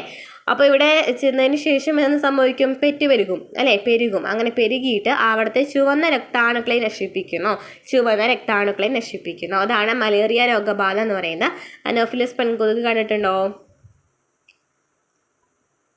ഇതിൻ്റെ പ്രധാനപ്പെട്ട ലക്ഷണങ്ങൾ എന്ന് പറയുന്നത് ഇടവിട്ടുള്ള പനി, കുളിരും വിറയലും, തലവേദന, ഛർദി, പേശീവേദന, ശരീരവേദന, ക്ഷീണം എന്നിവയാണ് പ്രധാനപ്പെട്ട ലക്ഷണങ്ങൾ. അപ്പോൾ എന്താണ് പ്രധാനപ്പെട്ട ലക്ഷണങ്ങൾ? മലമ്പനിയുടെ പ്രധാനപ്പെട്ട ലക്ഷണങ്ങളാണ് ഇടവിട്ടുള്ള പനി, കുളിരും വിറയൽ, തലവേദന, ഛർദി, പേശീവേദന, ശരീരവേദന, ക്ഷീണം എന്നിവയൊക്കെ എന്താണ് മലമ്പനിയുടെ പ്രധാനപ്പെട്ട ലക്ഷണങ്ങളാണ്. ആൻറ്റി മലേറിയൽ മരുന്നുകളാണ് ചികിത്സയ്ക്കായിട്ട് ഉപയോഗിക്കുന്നത്. അപ്പം മലമ്പനിക്കെതിരെ ഉപയോഗിക്കുന്ന മരുന്ന് ഏതാണ്? ആൻറ്റി മലേറിയൽ മരുന്നാണ്. ഓക്കെ, ഇപ്പം അടുത്തായിട്ട് നമ്മുടെ പത്രങ്ങളിലൊക്കെ കാണുന്ന ഒരു പ്രധാനപ്പെട്ട ഒരു രോഗത്തിനെ കുറിച്ച് കണ്ടിട്ടുണ്ടായിരിക്കുമല്ലോ. ഒരു പ്രോട്ടോസോവ രോഗം ഏതാണ്? ഏതായിരുന്നു? അമീബിക് മസ്തിഷ്ക ജ്വരം ഇല്ലേ? ഇപ്പം എപ്പോഴും കാണുന്നതാണല്ലേ ന്യൂസ് പേപ്പർ എടുക്കുകയാണെന്നുണ്ടെങ്കിൽ. അപ്പോൾ ഈ ഒരു ക്വസ്റ്റ്യൻ PSC ചോദിച്ചിട്ടുള്ള ക്വസ്റ്റ്യൻ നോക്കി എന്നാണ് വാർത്ത ഒന്ന് വായിച്ചു നോക്കാം. അമീബിക് മസ്തിഷ്ക ജ്വരം ഭേദമായി, കുട്ടിയെ ആശുപത്രി വിട്ടു. തിരുവനന്തപുരം അത്യപൂർവമായ അമീബിക് മസ്തിഷ്ക ജ്വരം ബാധിച്ച 7 വയസ്സുകാരൻ പൂർണ്ണ ആരോഗ്യത്തോടെ ജീവിതത്തിലേക്ക് തിരിച്ചെത്തിയത് കേരളത്തിൻ്റെ ആരോഗ്യ മേഖലയ്ക്ക് അഭിമാനമായി. നെഗ്ലേരിയ ഫൗലേറി എന്ന അമീബിയാണ് ഈ മാരക രോഗത്തിന് കാരണം. അപ്പോൾ ഈ അമീബിക് മസ്തിഷ്ക ജ്വരത്തിന് പ്രധാനപ്പെട്ട കാരണം ആരാണ്? Naegleria fowleri. ചോദിച്ച ക്വസ്റ്റ്യനാണ്, ഇമ്പോർട്ടൻ്റ് ആണ്, പഠിച്ചു വെക്കണം കേട്ടോ. നെഗ്ലേറിയ ഫൗലേറിയാണ് അമീബിക് മസ്തിഷ്ക ജ്വരം ഉണ്ടാക്കുന്നത്. കെട്ടിക്കിടക്കുന്നതും ചൂടുള്ളതുമായ ശുദ്ധജലത്തിലാണ് ഇവ പ്രധാനമായും കാണപ്പെടുന്നത്. മലിനമായ വെള്ളം മൂക്കിലെത്തുമ്പോൾ അവിടെ നിന്ന് രോഗാണുക്കൾ തലച്ചോറിലേക്ക് കടക്കുകയും അണുബാധയുണ്ടാക്കുകയും ചെയ്യുന്നു. അതിനാൽ കെട്ടിക്കിടക്കുന്നതും ശുദ്ധമല്ലാത്തതുമായ ജലാശയങ്ങളിൽ കുളിക്കുന്നതും മുഖം കഴുകുന്നതും ഒഴിവാക്കി ഈ രോഗം വരുന്നത് തടയാമെന്ന് ആരോഗ്യവകുപ്പ് അറിയിച്ചു. അപ്പോൾ ഈ രോഗം എങ്ങനെയാണ് ഉണ്ടാകുന്നത്? കെട്ടിക്കിടക്കുന്ന വെള്ളം, പൊട്ടവെള്ളം ഉണ്ടെന്നുണ്ടെങ്കിൽ അത് ശ്വസിക്കുമ്പോൾ മൂക്കിലൂടെ പോയിട്ട് ആണ് തലയിലേക്ക് എത്തുന്നത് അല്ലേ. അപ്പോൾ അത് കാരണം കെട്ടിക്കിടക്കുന്ന വെള്ളങ്ങളൊക്കെ ഒഴിവാക്കുക, ശുദ്ധമായ വെള്ളം കുളിക്കുക എന്നൊക്കെയാണ് പറയുന്നത്.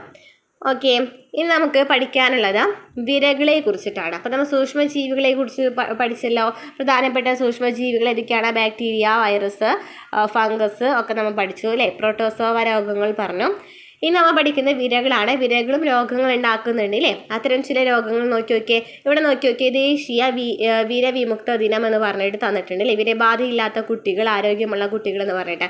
കുട്ടികളിൽ പോഷകക്കുറവിനും വളർച്ചയ്ക്കും ശാരീരികവും മാനസികവുമായ വികാസ വൈകല്യങ്ങൾക്കും കാരണമാകുന്ന വിരബാധ നിയന്ത്രിക്കുവാൻ എളുപ്പമാണ്. അപ്പോൾ വിരബാധ എന്ന് പറയുന്നത് കുട്ടികളുടെ പോഷകക്കുറവിനും വളർച്ചയ്ക്കും ശാരീരികവും മാനസികവുമായ വികാസ വൈകല്യങ്ങൾക്കും കാരണമാകുന്നുണ്ട് എന്ന് പഠിച്ചു വെക്കാം. അപ്പോൾ വിരശല്യം എന്ന് വെച്ചാൽ എന്താണ്? കൃമി, ഉരുണ്ട വിര തുടങ്ങിയവ പരാത വിരകൾ രോഗങ്ങൾ ഉണ്ടാക്കുന്നു. ഇപ്പം നമുക്കറിയാം, കുഞ്ഞു പിള്ളേർക്കൊക്കെ 3 വയസ്സിന് താഴെയുള്ള പിള്ളേർക്കൊക്കെ 3 വയസ്സിന് താഴെ എല്ലാവർക്കാണെങ്കിലും അംഗനവാടിയിലും ബാക്കിയുള്ളവർക്കാണെങ്കിൽ സ്കൂളുകളിലൊക്കെ മരുന്ന് നൽകുന്നുണ്ട് അല്ലേ. വിരവിമുക്ത ദിനം എന്ന് പറഞ്ഞിട്ട് ആ ഒരു ദിവസം ആകുമ്പോൾ മരുന്നുകൾ നൽകുന്നുണ്ട്. എന്തുകൊണ്ടാണ്? കൃമി, ഉരുണ്ട വിര തുടങ്ങിയ പരാത വിരകളാണ് ഈ രോഗങ്ങൾ ഉണ്ടാക്കുന്നത്. ഈ രോഗങ്ങളെയാണ് നമ്മൾ വിരശല്യം എന്ന് പറയുന്നത്. നഖം കടിക്കുകയോ കൈ കഴുകാതെ ഭക്ഷണം കഴിക്കുകയോ മലിനജലം കുടിക്കുകയോ ചെയ്യുന്നതിലൂടെ രോഗം പകരുന്നു. വിരബാധ വിളർച്ച, ഉത്സാഹക്കുറവ്, ക്ഷീണം, ശ്രദ്ധക്കുറവ്, പോഷകക്കുറവ്, വിശപ്പില്ലായ്മ, ഭാരക്കുറവ്, വയറുവേദന, തലകറക്കം, ഛർദി എന്നിവയുണ്ടാക്കുന്നു. അതുപോലെ തന്നെ അൽബെൻഡാസോൾ പലതരം വിരകളെ നശിപ്പിച്ച് വിരശല്യം തടയുന്നുണ്ട്. വിരശല്യം പടരുന്നത് തടയാനും അൽബെൻഡാസോൾ ഗുളിക ഫലപ്രദമാണ്. അപ്പോൾ ഈ വിരശല്യം എന്ന് പറയുമ്പോൾ കൃമി, ഉരുണ്ട വിരൊക്കെ ഉണ്ടാകുന്ന ആ രോഗങ്ങളുണ്ടല്ലോ, ആ പരാതി വിരകളുണ്ടല്ലോ, ഇവയാണ് രോഗങ്ങൾ ഉണ്ടാക്കുന്നത്. അപ്പം കൈ കഴുകാതെ ഭക്ഷണം കഴിക്കുക, അല്ലെങ്കിൽ മലിനമായ ജലം കുടിക്കുക, അല്ലെങ്കിൽ അങ്ങനെയൊക്കെയാണ് ഈ രോഗം പകരുന്നത്. ഇതുമൂലം വിരബാധ വിളർച്ച ഉണ്ടാവുകയാണെന്നുണ്ടെങ്കിൽ നമുക്ക് ഫുഡിനോടൊന്നും താല്പര്യം ഉണ്ടായിരിക്കില്ല. അതുപോലെ തന്നെ വിശപ്പ് ഉണ്ടാവില്ല, തലകറക്കം, ഛർദി, അതുപോലെ തന്നെ ഉത്സാഹക്കുറവ്, ക്ഷീണം, ശ്രദ്ധക്കുറവ് ഒക്കെ ഉണ്ടാവാനായിട്ട് ചാൻസ് ഉണ്ട്. അപ്പോൾ അതിനാലാണ് ഏത് ഗുളിക കൊടുക്കുന്നത്? ആൽബൻഡാസോൾ എന്ന് പറയുന്ന ഗുളിക അല്ലേ. ആൽബൻഡാസോൾ ഗുളിക എന്ന് പറയുന്നത് എന്തിനു വേണ്ടിയിട്ടുള്ളതാണ്? ഈ വിരകളെ നിയന്ത്രിക്കുന്നതിന് വേണ്ടിയിട്ടാണ്, വിരശല്യം പടരുന്നത് തടയുന്നതിന് വേണ്ടിയിട്ടാണ്. ഇനി മന്ത് എന്താണ് മന്ത് അറിയോ? മന്ത് എന്ന് പറയുന്നത് എന്താണ്? മന്ത് എന്ന് പറയുന്നതും എന്ത് തന്നെയാണ്? പ്രോട്ടോസോവ രോഗം തന്നെയാണ് കേട്ടോ. മന്ത്, മലമ്പനി, ഇതുപോലെ തന്നെ വിരകളൊക്കെ എന്താണ്? ഈ പ്രോട്ടോസോവയുമായി ബന്ധപ്പെട്ട രോഗങ്ങളാണ്. അപ്പോൾ ഈ വിരകൾ എന്ന് പറയുമ്പോൾ വിര നമ്മൾ പറഞ്ഞു, അനോഫിലസ് പെൻകൊതുകിൻ്റെ കാര്യം പറഞ്ഞു, മന്തിനെ കുറിച്ചിട്ടാണ് പറയുന്നത്. മന്ത് എന്ന് വെച്ചാൽ എന്താണ്? ഫൈലേറിയാസിസ് അല്ലേ. ഫൈലേറിയൽ വിരകൾ ലിംഫ് വാഹികളിൽ തങ്ങി നിന്ന്, ഇതിന് മുമ്പ് നമ്മൾ മലമ്പനി കണ്ടു. മലമ്പനി എന്ന് പറയുമ്പോൾ ലക്ഷണങ്ങൾ എന്താണെന്ന് പറഞ്ഞില്ലേ? മലമ്പനിയുടെ ലക്ഷണങ്ങൾ പറഞ്ഞല്ലോ. ഇനി മന്തെന്ന് വെച്ചാൽ നോക്കി, കാലിങ്ങനെ കണ്ടാൽ നന്നായിട്ട് തടിച്ച് വീർക്കുന്നുണ്ട്. അതെന്തായിരിക്കും കാരണം? ഇവിടെ ഫൈലേറിയൽ വിരകളാണ് കാരണം കേട്ടോ. ഫൈലേറിയൽ വിരകൾ ലിംഫ് വാഹികളിൽ തങ്ങി നിന്നിട്ട് ലിംഫിൻ്റെ സാധാരണ ഒഴുക്കിനെ തടസ്സപ്പെടുത്തുന്നതിനാലാണ് മന്ത് രോഗം ഉണ്ടാകുന്നത്. മന്ത് രോഗം ഉണ്ടാകുന്നത് എങ്ങനെയാണ്? ലിംഫ് ഉണ്ടല്ലോ, ഈ ലിംഫിൻ്റെ സാധാരണ ഒഴുക്കിനെ തടസ്സപ്പെടുത്തും. ലിംഫ് എന്ന് പറയുന്നത് നമുക്കറിയാം, രക്തം ലിംഫ് എന്നൊക്കെ പറഞ്ഞിട്ട് നമ്മൾ കഴിഞ്ഞ ക്ലാസ്സിൽ പഠിച്ചിട്ടുണ്ടായിരുന്നു. 9ാം ക്ലാസ്സിൽ SCERT തോന്നുന്നു ഇതിനെക്കുറിച്ച് ഡീറ്റെയിൽ ആയിട്ട് പറയുന്നത് അല്ലേ. അപ്പം ലിംഫ് എന്ന് പറയുന്നത് സാധാരണ ഒഴുക്കിനെ ലിംഫിൻ്റെ സാധാരണ ഒഴുക്കിനെ തടസ്സപ്പെടുത്തുക മൂലമാണ് ഈ മന്ത് രോഗം ഉണ്ടാകുന്നത്. ആരാണ്? ഫൈലേറിയൽ വിരകൾ. അപ്പം മന്തിന് കാരണമാകുന്ന വിര ഏതാണ്? ഫൈലേറിയൽ വിരകളാണ്. ഫൈലേറിയൽ വിരകൾ ലിംഫ് വാഹികളിൽ തങ്ങി നിന്നിട്ട് ലിംഫിൻ്റെ സാധാരണ ഒഴുക്കിനെ തടസ്സപ്പെടുത്തുന്നതിനാലാണ് മന്ത് രോഗം ഉണ്ടാകുന്നത്. ക്യൂലെക്സ് പെൺകൊതുകുകളാണ് ഈ രോഗാണുക്കളെ ഒരാളിൽ നിന്ന് മറ്റൊരാളിലേക്ക് എത്തിക്കുന്നത്. അപ്പോൾ ആരാണ് ഒരാളിൽ നിന്ന് മറ്റൊരാളിലേക്ക് രോഗം എത്തിക്കുന്നത്? ആരാണ്? ക്യൂലെക്സ് പെൺകൊതുകുകളാണ്.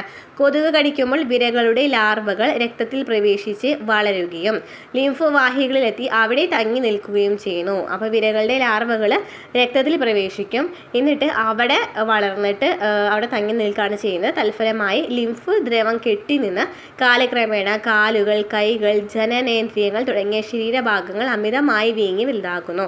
അപ്പോൾ ഇങ്ങനെ ഇതിലേക്ക് നമ്മുടെ ഇപ്പോൾ ക്യൂലെക്സ് പെൺകൊതുക് വന്നിട്ട് ഇതിൻ്റെ ക്യൂലെക്സ് പെൺകൊതുകാണ് ഇത് പകർത്തുന്നതെന്ന് പറഞ്ഞല്ലോ അല്ലേ. അപ്പം ഈ വിരകളുടെ ലാർവകൾ ഈ കൊതുക് കടിക്കുമ്പോൾ എന്ത് സംഭവിക്കും? വിരകളുടെ ലാർവകൾ ലിംഫിലേക്കൊക്കെ ചെല്ലും. ലിംഫിലേക്ക് ചെല്ലുമ്പോൾ ലിംഫിനെ ഇത് നന്നായിട്ട് വളരുമ്പോൾ ലിംഫ് നന്നായിട്ട് ഒഴുകാനായിട്ട് പറ്റില്ല. അപ്പോൾ അങ്ങനെയാണ് ഓരോ ഭാഗം വീർക്കുന്നത് കേട്ടോ. ഓരോ ഭാഗം അവിടെ കെട്ടി നിന്നിട്ടാണ് അത് വീർക്കുന്നത്. പരിചയപ്പെട്ട രോഗങ്ങളിൽ പലതും കൊതുക്, എലി എന്നിവ പരത്തുന്ന രോഗങ്ങളാണ് അല്ലേ. അപ്പോൾ ഇത്തരം രോഗങ്ങൾ വരാതിരിക്കും നമുക്ക് എന്ത് ചെയ്യാനായിട്ട് പറ്റും എന്ന് നോക്കാം. ഇനി നമുക്ക് നോക്കിയാൽ ക്യാൻസർ എന്ന് പറയുന്നത് പകരുന്ന രോഗമാണോ? അല്ല. ക്യാൻസർ എന്ന് പറയുന്നത് പകരാത്തൊരു രോഗമാണ്. അല്ലെങ്കിൽ നമുക്ക് പറയാം എന്താണ്? ജനിതക രോഗം. നമുക്ക് അല്ലേ ജനിതക രോഗമല്ല, നമുക്ക് പാരമ്പര്യമായിട്ട് ലഭിക്കും എന്ന് പറയാം അല്ലേ ക്യാൻസർ എന്ന് പറയുന്നത്. അപ്പോൾ പകരാത്ത രോഗമാണ് ക്യാൻസർ എന്ന് പറയുന്നത്. ഓക്കെ, ക്യാൻസർ എന്ന് പറയുമ്പോൾ കോശ വളർച്ച നോക്കുകയാണെന്നുണ്ടെങ്കിൽ നന്നായിട്ട് വളർച്ച പെട്ടെന്ന് തന്നെ കൂടി വരും. ഇപ്പോൾ നോക്കി നോക്കിയേ ഇവിടെ നമുക്ക് നല്ലൊരു കോശമാണ് അല്ലേ. ഈ ഒരു കോശത്തിലേക്ക് ക്യാൻസർ ബാധ വന്നു കഴിഞ്ഞപ്പോൾ എന്ത് സംഭവിച്ചു? അത് കൂടി വന്നു. അതായത് അസാധാരണവും അനിയന്ത്രിതവുമായ കോശ വിഭജനം വഴി കോശങ്ങൾ പെരുകി മറ്റ് ശരീരഭാഗങ്ങളിലേക്ക് വ്യാപിക്കുന്ന അവസ്ഥയാണ് ക്യാൻസർ എന്ന് പറയുന്നത്. അസാധാരണവും അനിയന്ത്രിതമായ കോശ വിഭജനം വഴി. കോശ വിഭജനം നല്ല സ്പീഡിലാണ് നടക്കുന്നത്, അതുപോലെ തന്നെ എന്താണ് കൂടുതലാണല്ലേ അല്ലേ. കോശങ്ങൾ പെരുകി മറ്റു ശരീരഭാഗങ്ങളിലേക്ക് എത്തിക്കുകയാണ്. അതിനെയാണ് ക്യാൻസർ എന്ന് പറയുന്നത്. കോശ വിഭജന പ്രക്രിയയിലെ നിയന്ത്രണ സംവിധാനങ്ങൾ തകരാറിലാകുന്നതിലൂടെയാണ് സാധാരണ കോശങ്ങൾ ക്യാൻസർ കോശങ്ങളായിട്ട് മാറുന്നത്. അപ്പോൾ കോശ വിഭജനം നടക്കുന്നത് നമ്മുടെ ശരീരത്തിലെ ഉന്നഭാഗം, ക്രമഭാഗം നമുക്ക് നമ്മൾ പഠിച്ചിട്ടുള്ളതാണ്.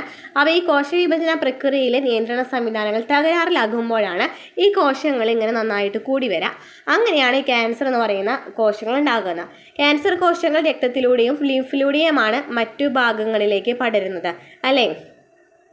ക്യാൻസർ കോശങ്ങൾ എന്ന് പറയുന്നത് രക്തത്തിലൂടെയും പകരാം, ലിംഫിലൂടെയാണ് മറ്റു ഭാഗങ്ങളിലേക്ക്, അതായത് നമ്മുടെ ശരീരത്തിലെ ഒരു ഭാഗത്തേക്ക് എത്തിയിട്ടുണ്ടെങ്കിൽ നമുക്കറിയാം ക്യാൻസർ വരാണെന്നുണ്ടെങ്കിൽ പറയണ കേട്ടില്ലേ, ഇത് അവിടേക്ക് എത്തി ഇവിടേക്ക് എത്തി അല്ലെങ്കിൽ കരളിലേക്ക് എത്തി വേറിലേക്ക് എത്തി എന്നൊക്കെ പറയണ കേട്ടിട്ടുണ്ട്. എന്തുകൊണ്ടായിരിക്കാം ഇതെന്ന് പറയുന്നത് രക്തത്തിലൂടെയും ലിംഫിലൂടെയും ഒക്കെ ഇത് ഒഴുകുന്നുണ്ട് ഈ കോശങ്ങൾ, ക്യാൻസർ കോശങ്ങൾ. അതിനാലാണ് മറ്റു ഭാഗങ്ങളിലേക്ക് ഇത് പടരുന്നത്.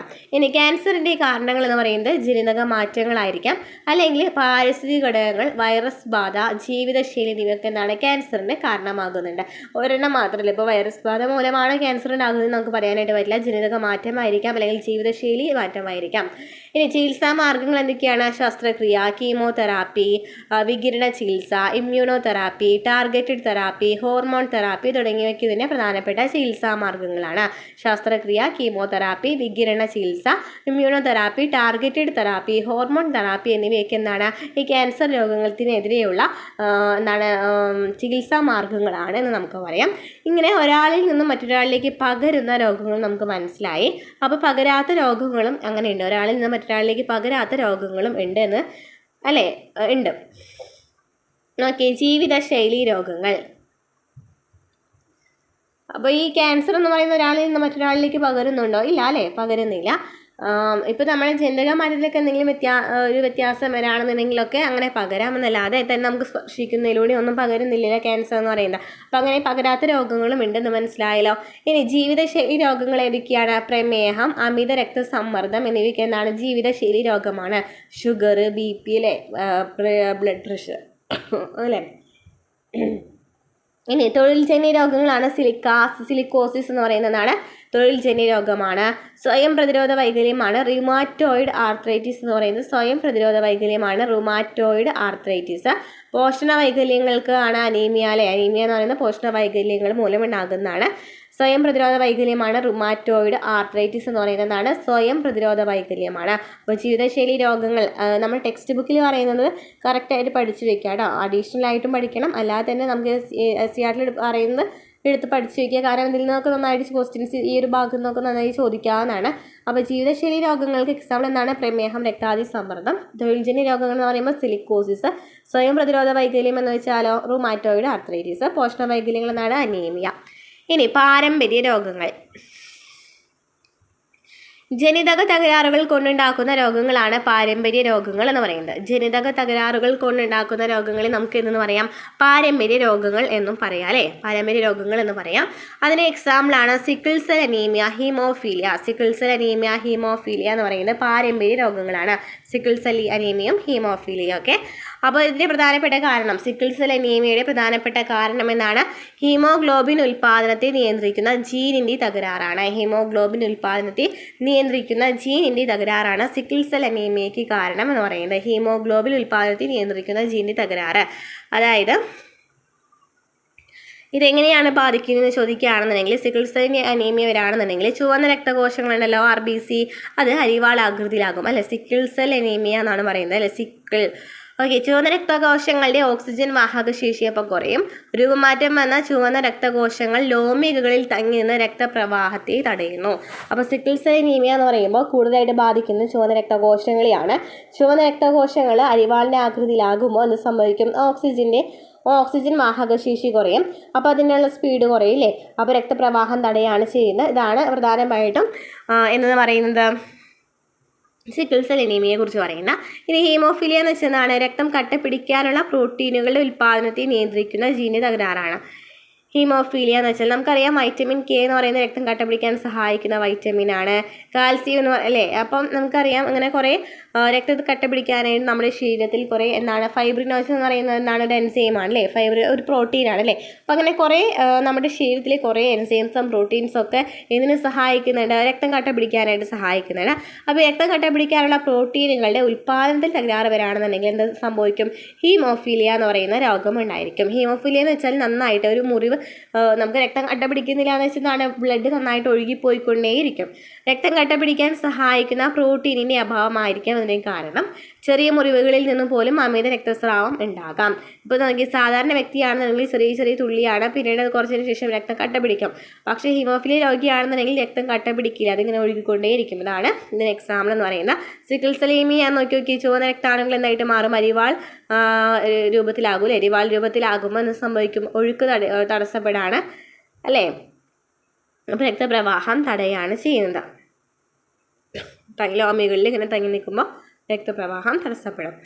അപ്പോൾ sickle cell anaemia haemophilia clear ആയല്ലോ. സിക്കിൾ സെൽ അനീമിയ എന്ന് വെച്ചാൽ അരിവാളാകൃതിയിലാകുമ്പോൾ നമ്മുടെ ലിംഫിലൊക്കെ നിൽക്കുകയാണെന്നുണ്ടെങ്കിൽ, നമ്മുടെ ലിംഫിലും അല്ലെങ്കിൽ ചുവന്ന രക്തകോശങ്ങളിലെ ലോമികളിലൊക്കെ നിൽക്കുകയാണെന്നുണ്ടെങ്കിൽ ഇത് സംഭവിക്കും, നന്നായിട്ട് രക്തം ഒഴുകാനായിട്ട് പറ്റില്ല അല്ലേ? ഇനി ഹീമോഫിലിയ ആണെന്നുണ്ടെങ്കിൽ നമുക്ക് രക്തം കട്ട പിടിക്കുന്നില്ല, അപ്പോൾ ഇങ്ങനെ ഒഴുകിക്കൊണ്ടേ ഇരിക്കുകയാണ്. അതാണ് ഹീമോഫീലിയ എന്ന് പറയുന്നത്. ക്ലിയർ ആയല്ലോ. അപ്പോൾ നമ്മൾ പാരമ്പര്യ രോഗങ്ങൾ പറഞ്ഞു, പാരമ്പര്യേതര രോഗങ്ങൾ പറഞ്ഞു. അപ്പോൾ അതിൽ പകരുന്ന രോഗങ്ങളുണ്ട്, പകരാത്ത രോഗങ്ങളുണ്ട് അല്ലേ? പകരുന്ന രോഗങ്ങൾ ഏതൊക്കെയാണ്, പകരാത്ത രോഗങ്ങൾ ഏതൊക്കെയാണെന്ന് ഒന്ന് നോക്കി മനസ്സിലാക്കാം കേട്ടോ. ഇനി ചികിത്സ എന്ന് വെച്ചാൽ എന്താണ്? ചികിത്സ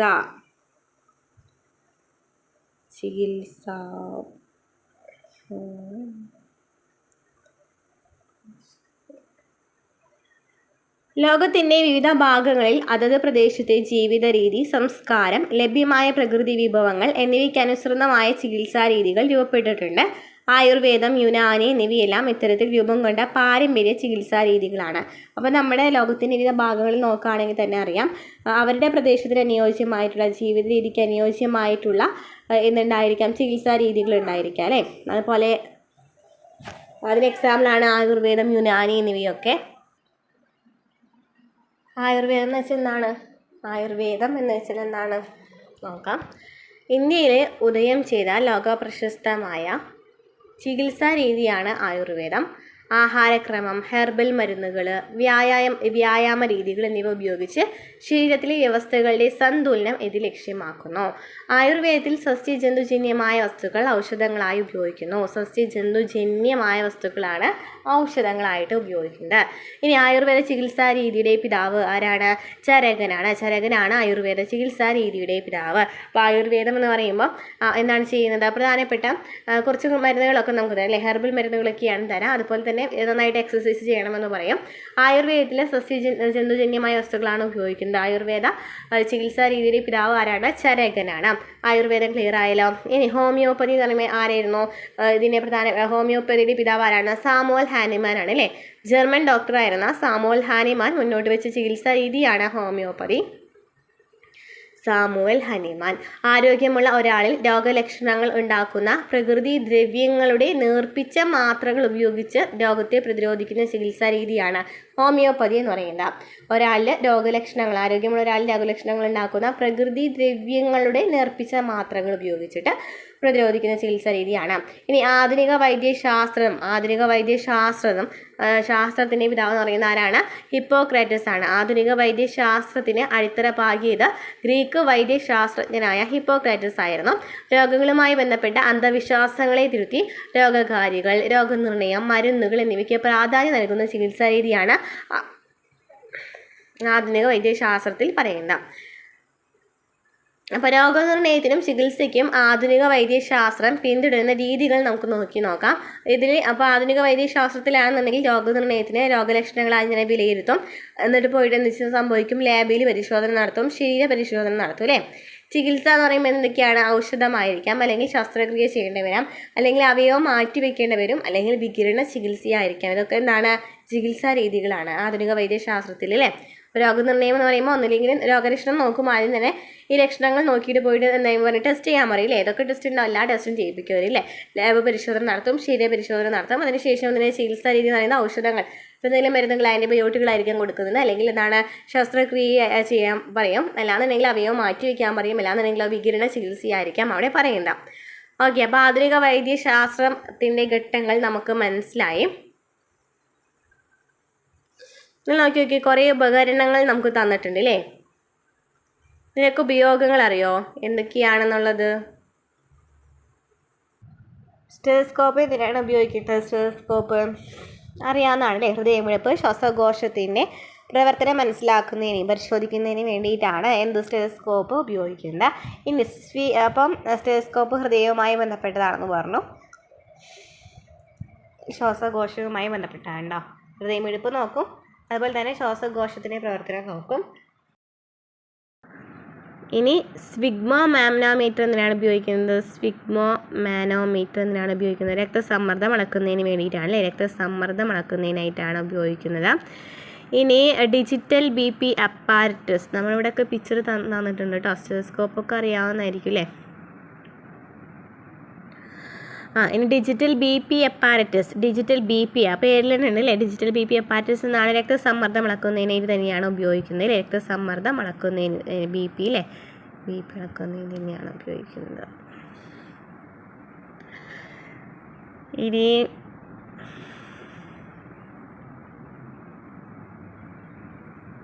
എന്താണ് പൾസ് ഓക്സിമീറ്റർ. പൾസ് ആ പേരിൽ തന്നെ ഉണ്ടല്ലോ, രക്തത്തിലെ ഓക്സിജൻ്റെ അളവ് കണ്ടുപിടിക്കുന്നതിന്, രക്തത്തിൽ ഓക്സിജൻ്റെ അളവ് കണ്ടുപിടിക്കുന്നതിനായിട്ടാണ് പാൾസി ഓക്സിമീറ്റർ ഉപയോഗിക്കുന്നത്. പാൾസി ഓക്സിമീറ്റർ ഉപയോഗിക്കുന്നത് രക്തത്തിലെ ഓക്സിജൻ അളവ് കണ്ടെത്തുന്നതിനായിട്ടാണ്.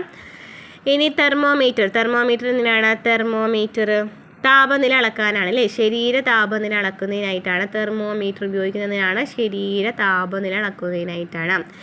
ഇനി എൻഡോസ്കോപ്പ്. എൻഡോസ്കോപ്പ് എന്തിനാണ് ചെയ്യുന്നത്? ഉൾഭാഗം പരിശോധിക്കാനാണ് അല്ലേ. എൻഡോ എന്ന് പറയുമ്പോൾ എന്താണ്? ഉൾഭാഗമാണ്. അപ്പോൾ ഉൾഭാഗം പരിശോധിക്കുന്നതിനായിട്ടാണ് എൻഡോസ്കോപ്പ് ഉപയോഗിക്കുന്നത്, ഉൾഭാഗം പരിശോധിക്കാനായിട്ടാണ്.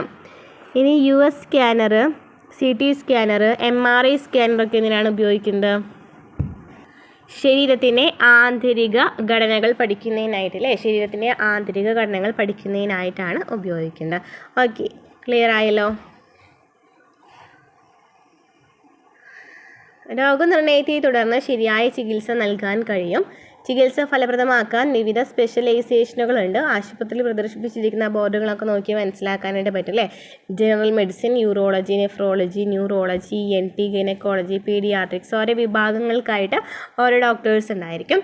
ഇനി എന്താണ് ഔഷധങ്ങൾ എന്ന് വെച്ചാൽ, മെഡിസിൻസ് എന്ന് വെച്ചാൽ രോഗനിർണയത്തെ തുടർന്ന് ചികിത്സയ്ക്കായിട്ടാണ് വിവിധ ഔഷധങ്ങൾ ഉപയോഗിക്കുന്നത് അല്ലേ. ഇവ സസ്യങ്ങളിൽ നിന്നോ ജന്തുക്കളിൽ നിന്നോ സൂക്ഷ്മജീവികളിൽ നിന്നോ ഉണ്ടാക്കുന്നവയോ കൃത്യമായിട്ട് നിർമ്മിക്കുന്നവയോ ആകാം.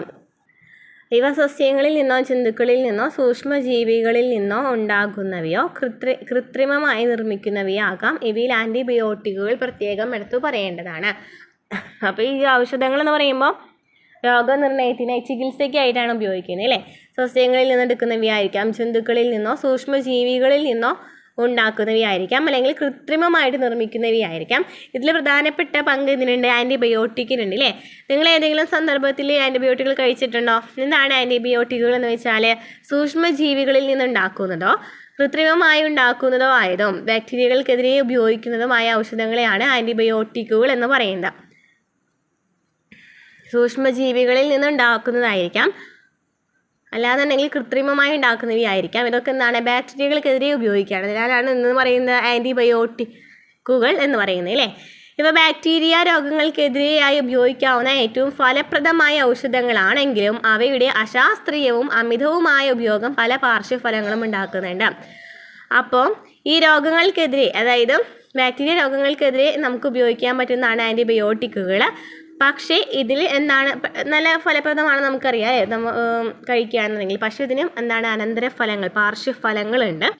എന്തൊക്കെയാണ് പാർശ്വഫലങ്ങൾ? ദഹന വ്യവസ്ഥയ്ക്ക് ഉണ്ടാക്കുന്ന പ്രശ്നങ്ങൾ. ഇതൊക്കെയാണ് വയറിളക്കം, ഛർദി, വയറുവേദന ഒക്കെ എന്താണ് ദഹന വ്യവസ്ഥയ്ക്ക് ഉണ്ടാകുന്ന പ്രശ്നങ്ങളാണ് അല്ലേ. വയറിളക്കം, ഛർദി, വയറുവേദന. അതുപോലെ തന്നെ അലർജി, കരൾ വൃക്ക തകരാറുകൾ, കുടലിലെ ഉപകാരികളായ ബാക്ടീരിയകളുടെ നാശം എന്നിവയൊക്കെ പ്രധാനപ്പെട്ട അനന്തരഫലങ്ങളാണ്. ആൻറ്റിബയോട്ടിക്കുകൾക്കെതിരായ പ്രതിരോധം, അതായത് നമ്മളെപ്പോഴും ആൻറ്റിബയോട്ടിക്കുകൾ കഴിച്ചുകൊണ്ടിരിക്കുകയാണെങ്കിൽ ഇതിനെതിരായിട്ടുള്ള ഒരു പ്രതിരോധം നമ്മുടെ ശരീരം ഉളവാക്കുന്നുണ്ടായിരിക്കാം. അതാണ് ആൻറ്റിബയോട്ടിക് റെസിസ്റ്റൻസ് എന്ന് പറയുന്നത്. അപ്പോൾ ഈ ആൻറ്റിബയോട്ടിക്കുകൾ കഴിക്കുകയാണെങ്കിൽ പെട്ടെന്ന് രോഗം മാറുന്നുവെങ്കിലും അതിന് പേരിൽ എന്തുണ്ട്? പാർശ്വഫലങ്ങളുണ്ട് അല്ലേ. ദഹന വ്യവസ്ഥയിൽ വ്യത്യാസം ഉണ്ടാകാം. അതുപോലെ തന്നെ അലർജി ഉണ്ടാകാം, കരൾ വൃക്ക തകരാറുകൾ, കുടലിൽ ഉപകാരികളായിട്ടുള്ള ബാക്ടീരിയകളുടെ നാശമാണ് പറയുന്നത് അല്ലേ. ബാക്ടീരിയകൾക്ക് ആൻറ്റിബയോട്ടിക്കുകൾക്കെതിരായ പ്രതിരോധ ശേഷി ഉണ്ടാകുന്നത് ഗുരുതരമായ പ്രശ്നമാണ് അല്ലേ. ഇത് ചികിത്സ സങ്കീർണമാക്കും. അതായത് ആൻറ്റിബയോട്ടിക്കുകൾ എപ്പോഴും കഴിച്ചുകൊണ്ടിരിക്കുകയാണെന്നുണ്ടെങ്കിൽ ആൻറ്റിബയോട്ടിക്കിനെതിരെ ഒരു പ്രതിരോധം ഉണ്ടാവുകയാണ്. അപ്പോൾ നമുക്ക് എന്തെങ്കിലും കഴിച്ചാൽ ഫലം ഉണ്ടാകുകയോ ഇല്ല. ഇനി അലക്സാണ്ടർ ഫ്ലെമിങ്ങും പെൻസിലിനും. സ്കോട്ടിഷ് ബാക്ടീരിയോളജിസ്റ്റായ അലക്സാണ്ടർ ഫ്ലെമിങ് 1928 ആകസ്മികമായി പെൻസിലിൻ കണ്ടെത്തി. സ്കോട്ടിഷ് ബാക്ടീരിയോളജിസ്റ്റാണ് അലക്സാണ്ടർ ഫ്ലെമിങ്. 1928 ആകസ്മികമായിട്ട് എന്ത് കണ്ടെത്താണ്? പെൻസിലിൻ കണ്ടെത്താണ് അല്ലേ. സ്റ്റാഫിലോകോക്കസ് ബാക്ടീരിയ അടങ്ങിയ പെട്രി ഡിഷിൽ പെൻസിലിയം നൊട്ടാറ്റം എന്ന ഫംഗസ് വളർന്നപ്പോൾ അത് ബാക്ടീരിയകളെ നശിപ്പിക്കുന്നത് അദ്ദേഹം ശ്രദ്ധിച്ചു. സ്റ്റേഫിലോകോക്കസ് ബാക്ടീരിയ അടങ്ങിയിട്ടുള്ള ഒരു പെട്രി ഡിഷിൽ പെൻസിലിൻ നൊട്ടാറ്റം എന്ന് പറയുന്ന ഒരു ഫംഗസ് വളർന്നു. സ്റ്റേഫിലോകോക്കസ് ബാക്ടീരിയ അടങ്ങിയിട്ടുള്ള ഒരു ഫംഗസ്. ഇതാണ് പെൻസിലിൻ നൊട്ടാറ്റം എന്ന് പറയുന്ന ഒരു ഫംഗസ് വളരാണ്. അത് ബാക്ടീരിയകളെ നശിപ്പിക്കുന്നുണ്ടെന്ന് അദ്ദേഹത്തിന് മനസ്സിലായി. മനുഷ്യകോശങ്ങളെ നശിപ്പിക്കാതെ ബാക്ടീരിയകളെ കൊല്ലുന്ന ലോകത്തിലെ ആദ്യത്തെ ആൻറ്റിബയോട്ടിക്കുമായിരുന്നു അത്. അപ്പോൾ മനുഷ്യകോശങ്ങളെ നശിപ്പിക്കാതെ ബാക്ടീരിയയെ കൊല്ലുന്ന ഒരു ആൻറ്റിബയോട്ടിക് ആയിരുന്നു എന്ന് പറയുന്ന ഈ പെൻസിലിൻ നൊട്ടാറ്റം എന്ന് പറയുന്നത് അല്ലേ. ഇത് ഫ്ലെമിങ്ങിന് പെൻസിലിൻ ശുദ്ധീകരിക്കാൻ ഈ പെൻസിലിൻ ഒന്നും ശുദ്ധീകരിക്കാനായിട്ട് കഴിഞ്ഞില്ലെങ്കിലും ഒരു ദശാബ്ദത്തിന് ശേഷം ഹോവാർഡ് ഫ്ലോറിയും എർണസ്റ്റ് ബോറിസ് ചെയിനും ചേർന്ന് അത് ശുദ്ധീകരിക്കുകയും രണ്ടാം ലോക മഹായുദ്ധകാലത്ത് വലിയ തോതിൽ ഉൽപ്പാദിപ്പിക്കുകയും ചെയ്തു. ഈ കണ്ടെത്തൽ വൈദ്യശാസ്ത്രത്തിൽ വിപ്ലവം സൃഷ്ടിച്ചു. 1945 ഫ്ലെമിങ്ങിനും ഫ്ലോറിക്കും ചെയിനും ഇതിന് നോബൽ സമ്മാനം ലഭിച്ചു. ഇത് ആൻറ്റിബയോട്ടിക് യുഗത്തിന് തുടക്കം കുറിച്ചു. അപ്പോൾ പെൻസിലിനാണ് ആദ്യത്തെ ആൻറ്റിബയോട്ടിക് എന്ന് നമുക്ക് പറയാം അല്ലേ. പെൻസിലിൽ നിന്നാണ് ഉണ്ടായിട്ടുള്ളത് ആൻറ്റിബയോട്ടിക്. പെൻസിലിൻ നൊട്ടാറ്റം എന്ന് പറയുന്ന ഒരു ഫംഗസ് വളരുന്നത് ബാക്ടീരിയകളെ നശിപ്പിക്കുന്നതെന്ന് മനസ്സിലാവാണ്. അങ്ങനെ ബാക്ടീരിയകളെ നശിപ്പിക്കുക, ഇത് മനുഷ്യകോശങ്ങളെ നശിപ്പിക്കാതെ തന്നെ ബാക്ടീരിയകളെ കൊല്ലുന്ന ഒരു ആൻറ്റിബയോട്ടിക് ഉണ്ടെന്ന് അദ്ദേഹം മനസ്സിലാക്കുകയാണ്. പക്ഷെ അദ്ദേഹത്തിന് അത് ശുദ്ധീകരിക്കാനൊന്നും പറ്റിയില്ല. അതിനുശേഷം വന്ന 2 പേര് ആരൊക്കെയായിരുന്നു? ഫ്ലോറിക്കും ചെയിനും കൂടിയിട്ടാണ് ഇത് ശുദ്ധീകരിച്ചിട്ട് ഒരു ആൻറ്റിബയോട്ടിക് ആയിട്ട് ഉപയോഗിക്കാൻ തുടങ്ങിയത്. അപ്പോൾ നമുക്ക് പറയാം ആൻറ്റിബയോട്ടിക്കിൽ അവർക്ക് എന്താണ് നോബൽ സമ്മാനം ലഭിച്ചിട്ടുണ്ടല്ലേ. ആർക്കൊക്കെയാണ്? ഫ്ലെമിങ്ങിനും ഫ്ലോറിക്കും ചെയിനൊക്കെ 1945 നോബൽ സമ്മാനം ലഭിച്ചു. അങ്ങനെയാണ് ആൻറ്റിബയോട്ടിക്കിൻ്റെ തുടക്കം എന്ന് പറയുന്നത്.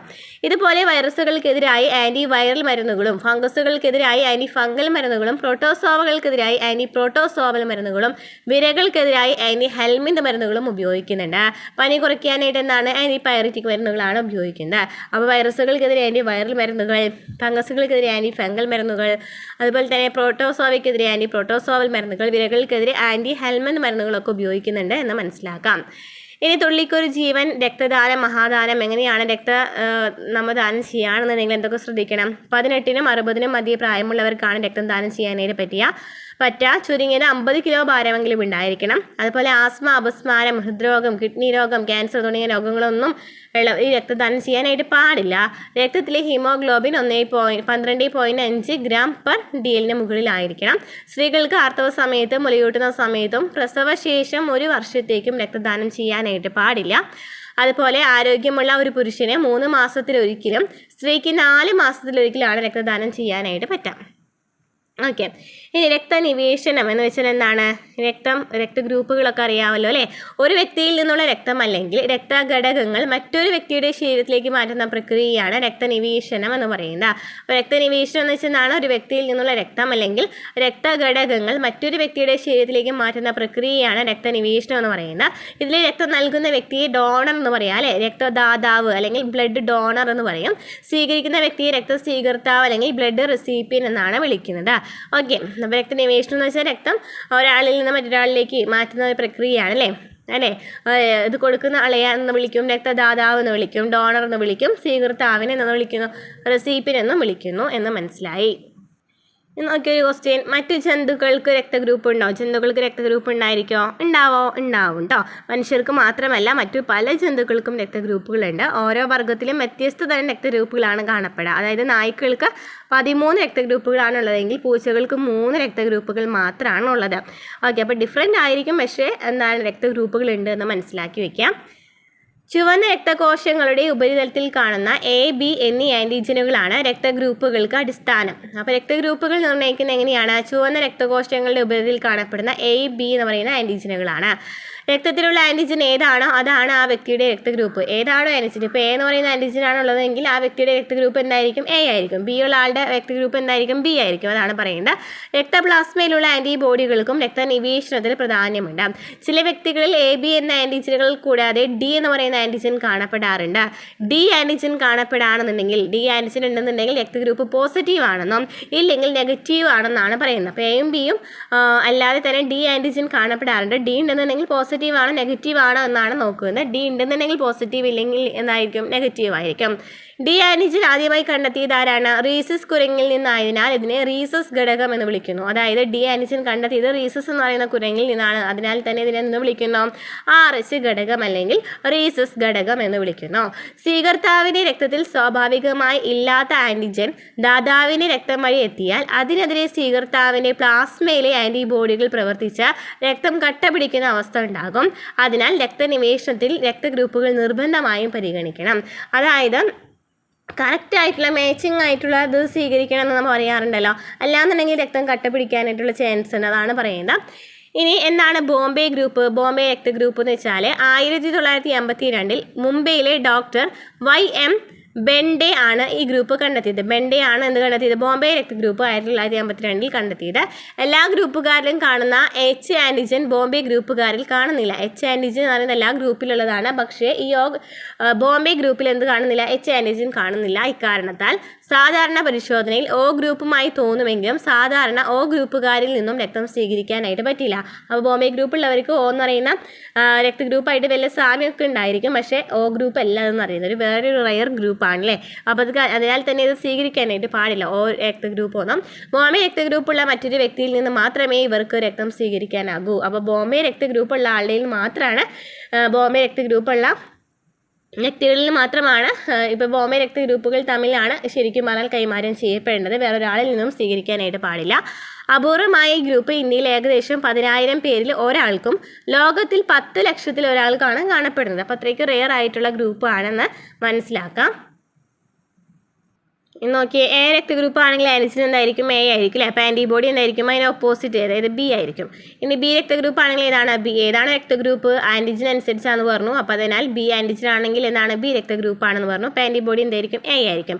ഇനി എ ബി ആണെന്നുണ്ടെങ്കിലോ ആൻറ്റിജൻ എന്ന് പറയുന്നത് ഏതായിരിക്കും? എ ബി ആണെങ്കിൽ ആൻറ്റിജൻ എന്ന് പറയുന്നത് എയും ബിയും ആണ് അല്ലേ. എയും ബിയും ആണ്. ആൻറ്റിബോഡി എന്തായിരിക്കും? O ആയിരിക്കും. O ആയിരിക്കും. O അല്ല, ആൻറ്റിബോഡി ഇല്ല. എ ബിക്ക് എന്തില്ല? ആൻറ്റിബോഡി ഇല്ല കേട്ടോ. എ ബിക്ക് ആൻറ്റിബോഡി ഇല്ല. ഇനി ഓടെ ആൻറ്റിജൻ ചോദിക്കുകയാണെന്നുണ്ടെങ്കിൽ ഓടെ ആൻറ്റിജൻ എന്താണ്? ഓക്ക് എന്താണ്? വേറെ ആൻറ്റിജൻ ഉണ്ടോ? ഓക്കും ആൻറ്റിജൻ ഇല്ല എന്ന് മനസ്സിലാക്കാം കേട്ടോ. അപ്പോൾ എ ബി ആണെന്നുണ്ടെങ്കിൽ എയും ബിയും ആണ്.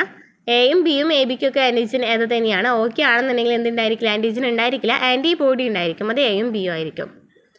ഓക്കെ, ചെറിയ ക്ലാസ്സിൽ പഠിച്ചിട്ടുള്ളതാണ് അല്ലേ. ഇനി ജന്തുരോഗങ്ങൾ. മനുഷ്യർക്ക് മാത്രമല്ല ജന്തുക്കൾക്കും വിവിധ രോഗങ്ങൾ ഉണ്ടാകുക അല്ലേ. ഏതൊക്കെ രോഗങ്ങളാണ് അറിയുന്നത്?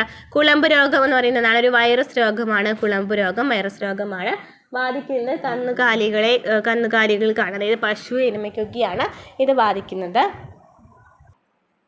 അപ്പോൾ കുളമ്പ് രോഗത്തിൻ്റെ രോഗകാരി ആരാണ്? വൈറസ് ആണ് അല്ലേ. വൈറസ് ആണ് ബാധിക്കുന്നത് കന്നുകാലികളെയാണ്. പശു എരുമ എന്നിവയൊക്കെയാണ് ബാധിക്കുന്നത്. പ്രതിരോധം എന്താണ്? വാക്സിൻ ഉണ്ട്. കുളമ്പ് രോഗത്തിനെതിരെ വാക്സിൻ ഉണ്ട്.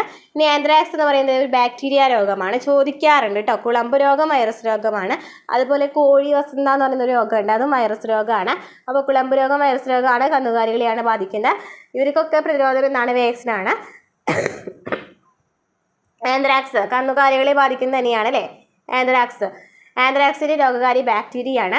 അതുപോലെ അകിട് വീക്കത്തിൻ്റെ രോഗകാരി എന്ന് പറയുന്നത് ബാക്ടീരിയ തന്നെയാണ്. കന്നുകാലികളെയാണ് ബാധിക്കുന്നത്.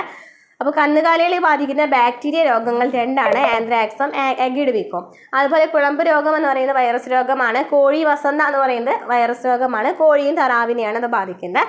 ക്ലിയർ ആയല്ലോ. അപ്പോൾ കുളമ്പ് രോഗം വൈറസ് കന്നുകാലികൾ, ആന്ത്രാക്സ് ബാക്ടീരിയ കന്നുകാലികൾ, അകിട് വീക്കം ബാക്ടീരിയ കന്നുകാലികൾ, കോഴി വസന്ത വൈറസ് കോഴി താറാവ്. ഇവർക്കെതിരെയുള്ള പ്രതിരോധം എന്ന് പറയുന്നത് വാക്സിനുകളാണ്.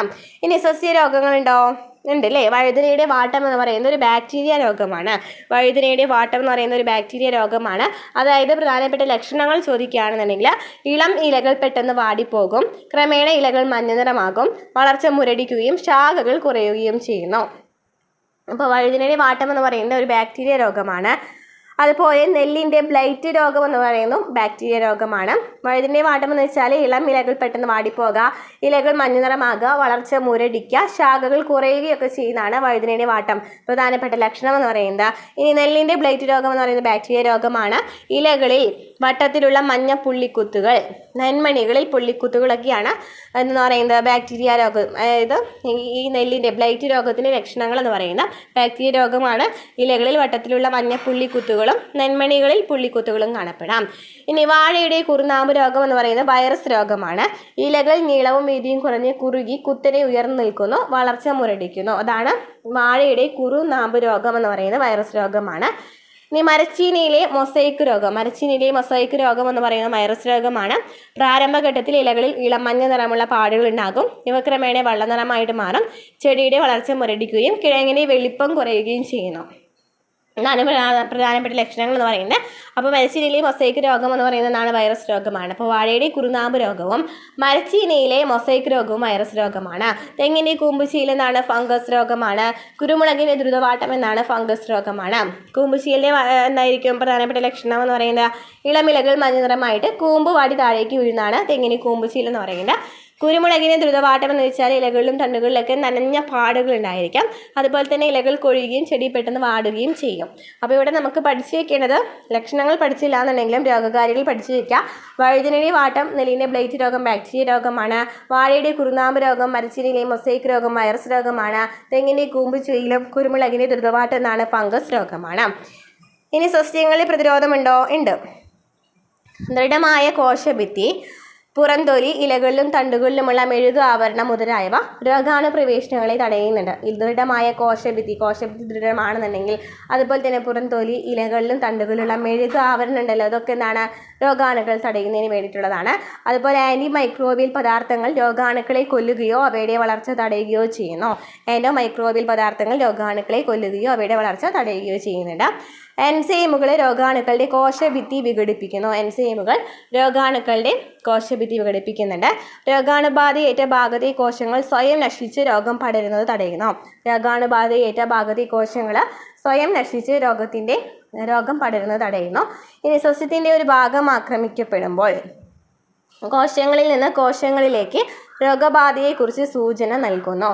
സസ്യത്തിൻ്റെ ഒരു ഭാഗം ആക്രമിക്കപ്പെടുമ്പോൾ കോശങ്ങളിൽ നിന്ന് കോശങ്ങളിലേക്ക് രോഗബാധയെക്കുറിച്ച് സൂചന നൽകുന്നുണ്ട്.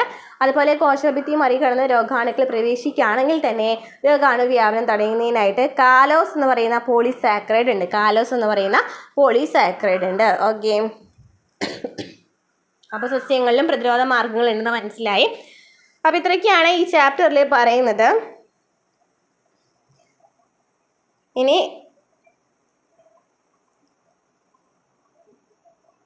കുറച്ച് ക്വസ്റ്റ്യൻസ് നോക്കാം. ഫേഗോസൈറ്റോസിസുമായി ബന്ധപ്പെട്ട പ്രവർത്തനങ്ങളെ ക്രമീകരിച്ചതിൽ നിന്നും ശരിയായ ഉത്തരം തിരഞ്ഞെടുക്കുക. ഇത് ശരിയായ ക്രമം എഴുതാനാണ് പറഞ്ഞിരിക്കുന്നത്. ആദ്യം എന്താണ്? ഫേഗോസൈറ്റ് രോഗാണുവിന് സമീപത്തെത്തും അല്ലേ? രോഗാണുവിന് സമീപത്തെത്തും. അതിനുശേഷം രോഗാണുവിനെ ഫേഗോസാമിൽ ഉൾക്കൊള്ളും അല്ലേ? ഫേഗോസാമിൽ ഉൾക്കൊള്ളും. അതിനുശേഷം എന്ത് സംഭവിക്കും? ഫേഗലൈസോസം രൂപപ്പെടും. ഫേഗലൈസോസം രൂപപ്പെടും. പിന്നെന്താണ്? എൻസൈമുകൾ രോഗാണുവിനെ നശിപ്പിക്കും അല്ലേ? പിന്നീട് അവശിഷ്ടങ്ങളെ പുറന്തള്ളുന്നു. ഓക്കെ, ഓർഡർ ചോദിക്കുകയാണെങ്കിൽ ഏതാണ് വരിക? ആൻസർ വരുന്നത് 2 ആണ് കേട്ടോ. 2 DBECA. നെക്സ്റ്റ് ചോദ്യം നൽകിയിട്ടുള്ളിൽ ബി ലിംഫോസൈറ്റുകളുമായി ബന്ധപ്പെട്ട് കണ്ടെത്തിയ ശരിയായ പ്രസ്താവനകൾ ഏതാണ്? ആൻറ്റിബോഡിയുടെ നിർമ്മാണം, അതുപോലെ തന്നെ അസ്ഥിമജ്ജയിലാണ് രൂപപ്പെടുന്നത് അല്ലേ? അസ്ഥിമജ്ജയിൽ വെച്ചിട്ടാണ് രൂപപ്പെടുന്നത്. എയും ഡി ആണ് വരുന്നത്. നെക്സ്റ്റ് താഴെ തന്നിരിക്കുന്നതിൽ ഫേഗോസൈറ്റുകളുടെ ശരിയായ ജോഡി ഏതാണ്? ഫേഗോസൈറ്റുകൾ ഏതാണ്? ന്യൂട്രോഫിലും മോണോസൈറ്റും അല്ലേ? ന്യൂട്രോഫിലും മോണോസൈറ്റും ആണ്. നെക്സ്റ്റ് പ്രസ്താവനയും കാരണവും നോക്കാനാണ് പറഞ്ഞിരിക്കുന്നത്. നോക്കിയേ. രക്തം കട്ടപിടിക്കൽ ഒരു പ്രതിരോധ പ്രവർത്തനമാണ്. ഇതിൽ ശരിയായ പ്രസ്താവനയാണ് ചോദിച്ചിരിക്കുന്നത്. ശരിയായ രീതിയിൽ ക്രമീകരിച്ചതാണ് തിരിച്ചറിയേണ്ടത്. ഇതിൽ ശരിയായിട്ടുള്ളത് എന്താണ്? രക്തം കട്ടപിടിക്കുന്നത് ഒരു പ്രതിരോധ പ്രവർത്തനമാണ് എന്ന് പറയുന്നത് ശരിയാണ്. മുറിവുണ്ടാകുമ്പോൾ രക്തപ്രവാഹം തടയുന്നതിനോടൊപ്പം രോഗാണു പ്രവേശനവും തടയുന്നുണ്ട്. തൈമസ് ഗ്രന്ഥിക്ക് ക്യാൻസർ പ്രതിരോധത്തിന് പങ്കുണ്ട്. പക്ഷേ ബി ലിംഫോസൈറ്റ് അല്ല, ടി ലിംഫോസൈറ്റ് ആണ്. അല്ലേ? അണുബാധ ഉണ്ടാകുമ്പോൾ പനി ഉണ്ടാകുന്നുണ്ട്. ആൻറ്റിബോഡികൾ ശരീര താപനില ഉയർത്തുന്നു എന്ന് പറയുന്നത്. ആൻറ്റിബോഡികൾ ശരീര താപനില ഉയർത്തുന്നതിനായിട്ടല്ല, ആൻറ്റിബോഡികൾ നമ്മൾ കഴിക്കുന്നതിനാണ് താപനില കുറയ്ക്കുന്നതിനായിട്ടാണ് അല്ലേ? ഇനി ത്രോംബോപ്ലാസ്റ്റിൻ രക്തം കട്ട പിടിക്കുന്ന പ്രക്രിയയിൽ പങ്കെടുക്കുന്നുണ്ട്. ഫൈബ്രിൻ നാരുകളാക്കുന്നത് ത്രോംബോപ്ലാസ്റ്റിൻ ആണ്. തെറ്റാണ് അല്ലേ? ഫൈബ്രിനാക്കി മാറ്റുന്നത് ആരാണ്? ഓക്കെ, കഴിഞ്ഞ ക്ലാസ്സിൽ പറഞ്ഞാണ് ഫൈബ്രിനാക്കി മാറ്റുന്നത് എന്താണ്? ത്രോംബിനാണ് അല്ലേ? ത്രോംബിനാണ്. പ്രോത്രോംബിൻ എന്ന് പറയുന്നത് ത്രോംബോപ്ലാസ്റ്റിൻ എന്ന് ചെയ്യുന്നത് ത്രോംബിനാക്കി മാറ്റാൻ സഹായിക്കുന്നുണ്ട്. ഫൈബ്രിനാക്കി മാറ്റുന്നതാണ് ത്രോംബിനാണ്. തന്നിരിക്കുന്നവയിൽ വാക്സിനുമായി ബന്ധപ്പെട്ട ശരിയായ പ്രസ്താവനകൾ തിരഞ്ഞെടുക്കുക. ശരിയായിട്ടുള്ളത് ഏതാണ്? വാക്സിനുകൾ ശരീരത്തിൽ ആൻറ്റിജനുകളായി പ്രവർത്തിക്കുകയും അതുവഴി എന്തുണ്ടാവും? പ്രതിരോധം ശേഷി ഉത്തേജിപ്പിക്കുകയും ചെയ്യുന്നു പറയുന്നത് ശരിയായിട്ടുള്ള കാര്യമാണ്. അതുപോലെ തന്നെ ഇത് രോഗകാരികൾക്കെതിരായ ആൻറ്റിബോഡി ഉൽപ്പാദനത്തിലേക്ക് നയിക്കുന്നുണ്ട് അല്ലേ? അതായത് വാക്സിനുകൾ രോഗകാരികൾക്കെതിരായിട്ട് ആൻറ്റിബോഡികൾ നിർമ്മിക്കുന്നു എന്ന് പറയുന്നത് ശരിയായിട്ടുള്ളതാണ്. അപ്പോൾ ഇതാണ് വാക്സിനുകൾ ആൻറ്റിജനുകളായി പ്രവർത്തിക്കുന്നു എന്ന് പറയുന്നത് ശരിയാണ്. അതുപോലെ തന്നെ വാക്സിനുകൾ രോഗകാരികൾക്കെതിരായ ആൻറ്റിബോഡികൾ നിർമ്മിക്കുന്നു എന്ന് പറയുന്നതും ശരിയായിട്ടുള്ളതാണ്. നെക്സ്റ്റ്, ലോക എയ്ഡ്സ് ദിനത്തോടനുബന്ധിച്ച് തയ്യാറാക്കിയ പ്ലക്കാർഡിലെ വാചകങ്ങൾ തന്നിട്ടുണ്ട്. മാറ്റേണ്ടത് നമ്മളാണെന്ന് പറഞ്ഞിട്ട് ഒരു ഇതാണ് വിലയിരുത്താൻ പറയുന്നുണ്ട്. എന്നിട്ടാണ് എയ്ഡ്സിനെ കുറിച്ചിട്ട് എഴുതാനാണ് അവിടെ പറഞ്ഞിരിക്കുന്നത് കേട്ടോ. ഓക്കെ, അപ്പോൾ ഇത്രയൊക്കെയാണ് ഈ ഒരു ചാപ്റ്ററിൽ പറയുന്നത്. അപ്പോൾ ക്ലാസ്സുകൾ ഇഷ്ടപ്പെട്ടെന്നുണ്ടെങ്കിൽ സപ്പോർട്ട് ചെയ്യുക. അടുത്ത ക്ലാസ്സുമായിട്ട് വീണ്ടും കാണാം കേട്ടോ. പിന്നെയൊക്കെ നമുക്ക് ഡീറ്റെയിൽ ആയിട്ട് എഴുതേണ്ട കുറച്ച് ക്വസ്റ്റ്യൻസ് ആണ്. ഒരു കോളം തന്നിട്ടുണ്ട്. അതിൽ നിന്ന് ഏറ്റവും കൂടുതൽ പേരെ ബാധിച്ച രോഗം ഏതാണ് നോക്കി നോക്കിയേ. ഏറ്റവും കൂടുതൽ പ്ലാസ്മോഡിയാണ്. ഓക്കെ, അപ്പോൾ അത് ആ കോളത്തിൽ നിന്ന് തന്നെ എഴുതാം. അതിന് എന്തുകൊണ്ടായിരിക്കും കാരണം? കൊതുകുകൾ പെരുകുന്നത് തടയാൻ സഹായിക്കുന്നത്. അതൊക്കെ ശുദ്ധജലത്തിൽ കുളിക്കണമെന്ന് പറയുന്നത് എന്താണ് എന്നൊക്കെ പറയുന്നതാണ് ആ ക്വസ്റ്റ്യൻ. അറിയാവുന്ന കാര്യങ്ങളാണല്ലോ. ആൻറ്റിബയോട്ടിക്കുകൾ ഫലപ്രദമായ ഔഷധങ്ങളാണെങ്കിലും അശാസ്ത്രീയ ഉപയോഗം ദോഷം ചെയ്യുന്നു. നമ്മൾ പറഞ്ഞില്ലേ നെഗറ്റീവ്സ് എന്തൊക്കെയാണെന്ന് പറഞ്ഞു. അപ്പോൾ അതാണ് പറയുന്നത്. നെക്സ്റ്റ് എന്താണ്? സസ്യങ്ങളെ പ്രതിരോധത്തിൽ താഴെ തന്നിരിക്കുന്ന പദാർത്ഥങ്ങളുടെ ധർമ്മം. എൻസൈമുകൾ എന്താണ്? രോഗകാരികളെ നശിപ്പിക്കാനായിട്ട് രാസവസ്തുക്കൾ നിർമ്മിക്കുന്നു. കാലോസ് എന്ന് വെച്ചാൽ എന്താണ്? രോഗകാരികൾ സസ്യകോശത്തിലേക്ക് പ്രവേശിക്കുന്നത് തടയാനായിട്ട് ഒരു പ്രതിരോധ ഭിത്തി നിർമ്മിക്കാനായിട്ട് സഹായിക്കുന്നുണ്ട്. ഓക്കെ, അപ്പോൾ ഇത്രയൊക്കെയാണ് ഈ ചാപ്റ്ററിൽ പറഞ്ഞത്. ക്ലാസ്സുകൾ ഇഷ്ടപ്പെട്ടെന്നുണ്ടെങ്കിൽ സപ്പോർട്ട് ചെയ്യാം. ഓക്കെ, അപ്പോൾ എല്ലാ പോയിൻറ്റ്സും ഞാൻ എടുത്ത് പറഞ്ഞു എന്ന് വിചാരിക്കുന്നു. നെക്സ്റ്റ് ചാപ്റ്റർ വരുന്നത് ജീവശാസ്ത്രവും സാങ്കേതിക വിദ്യയാണ്. നമുക്ക് നെക്സ്റ്റ് ക്ലാസ് എടുക്കാം കേട്ടോ.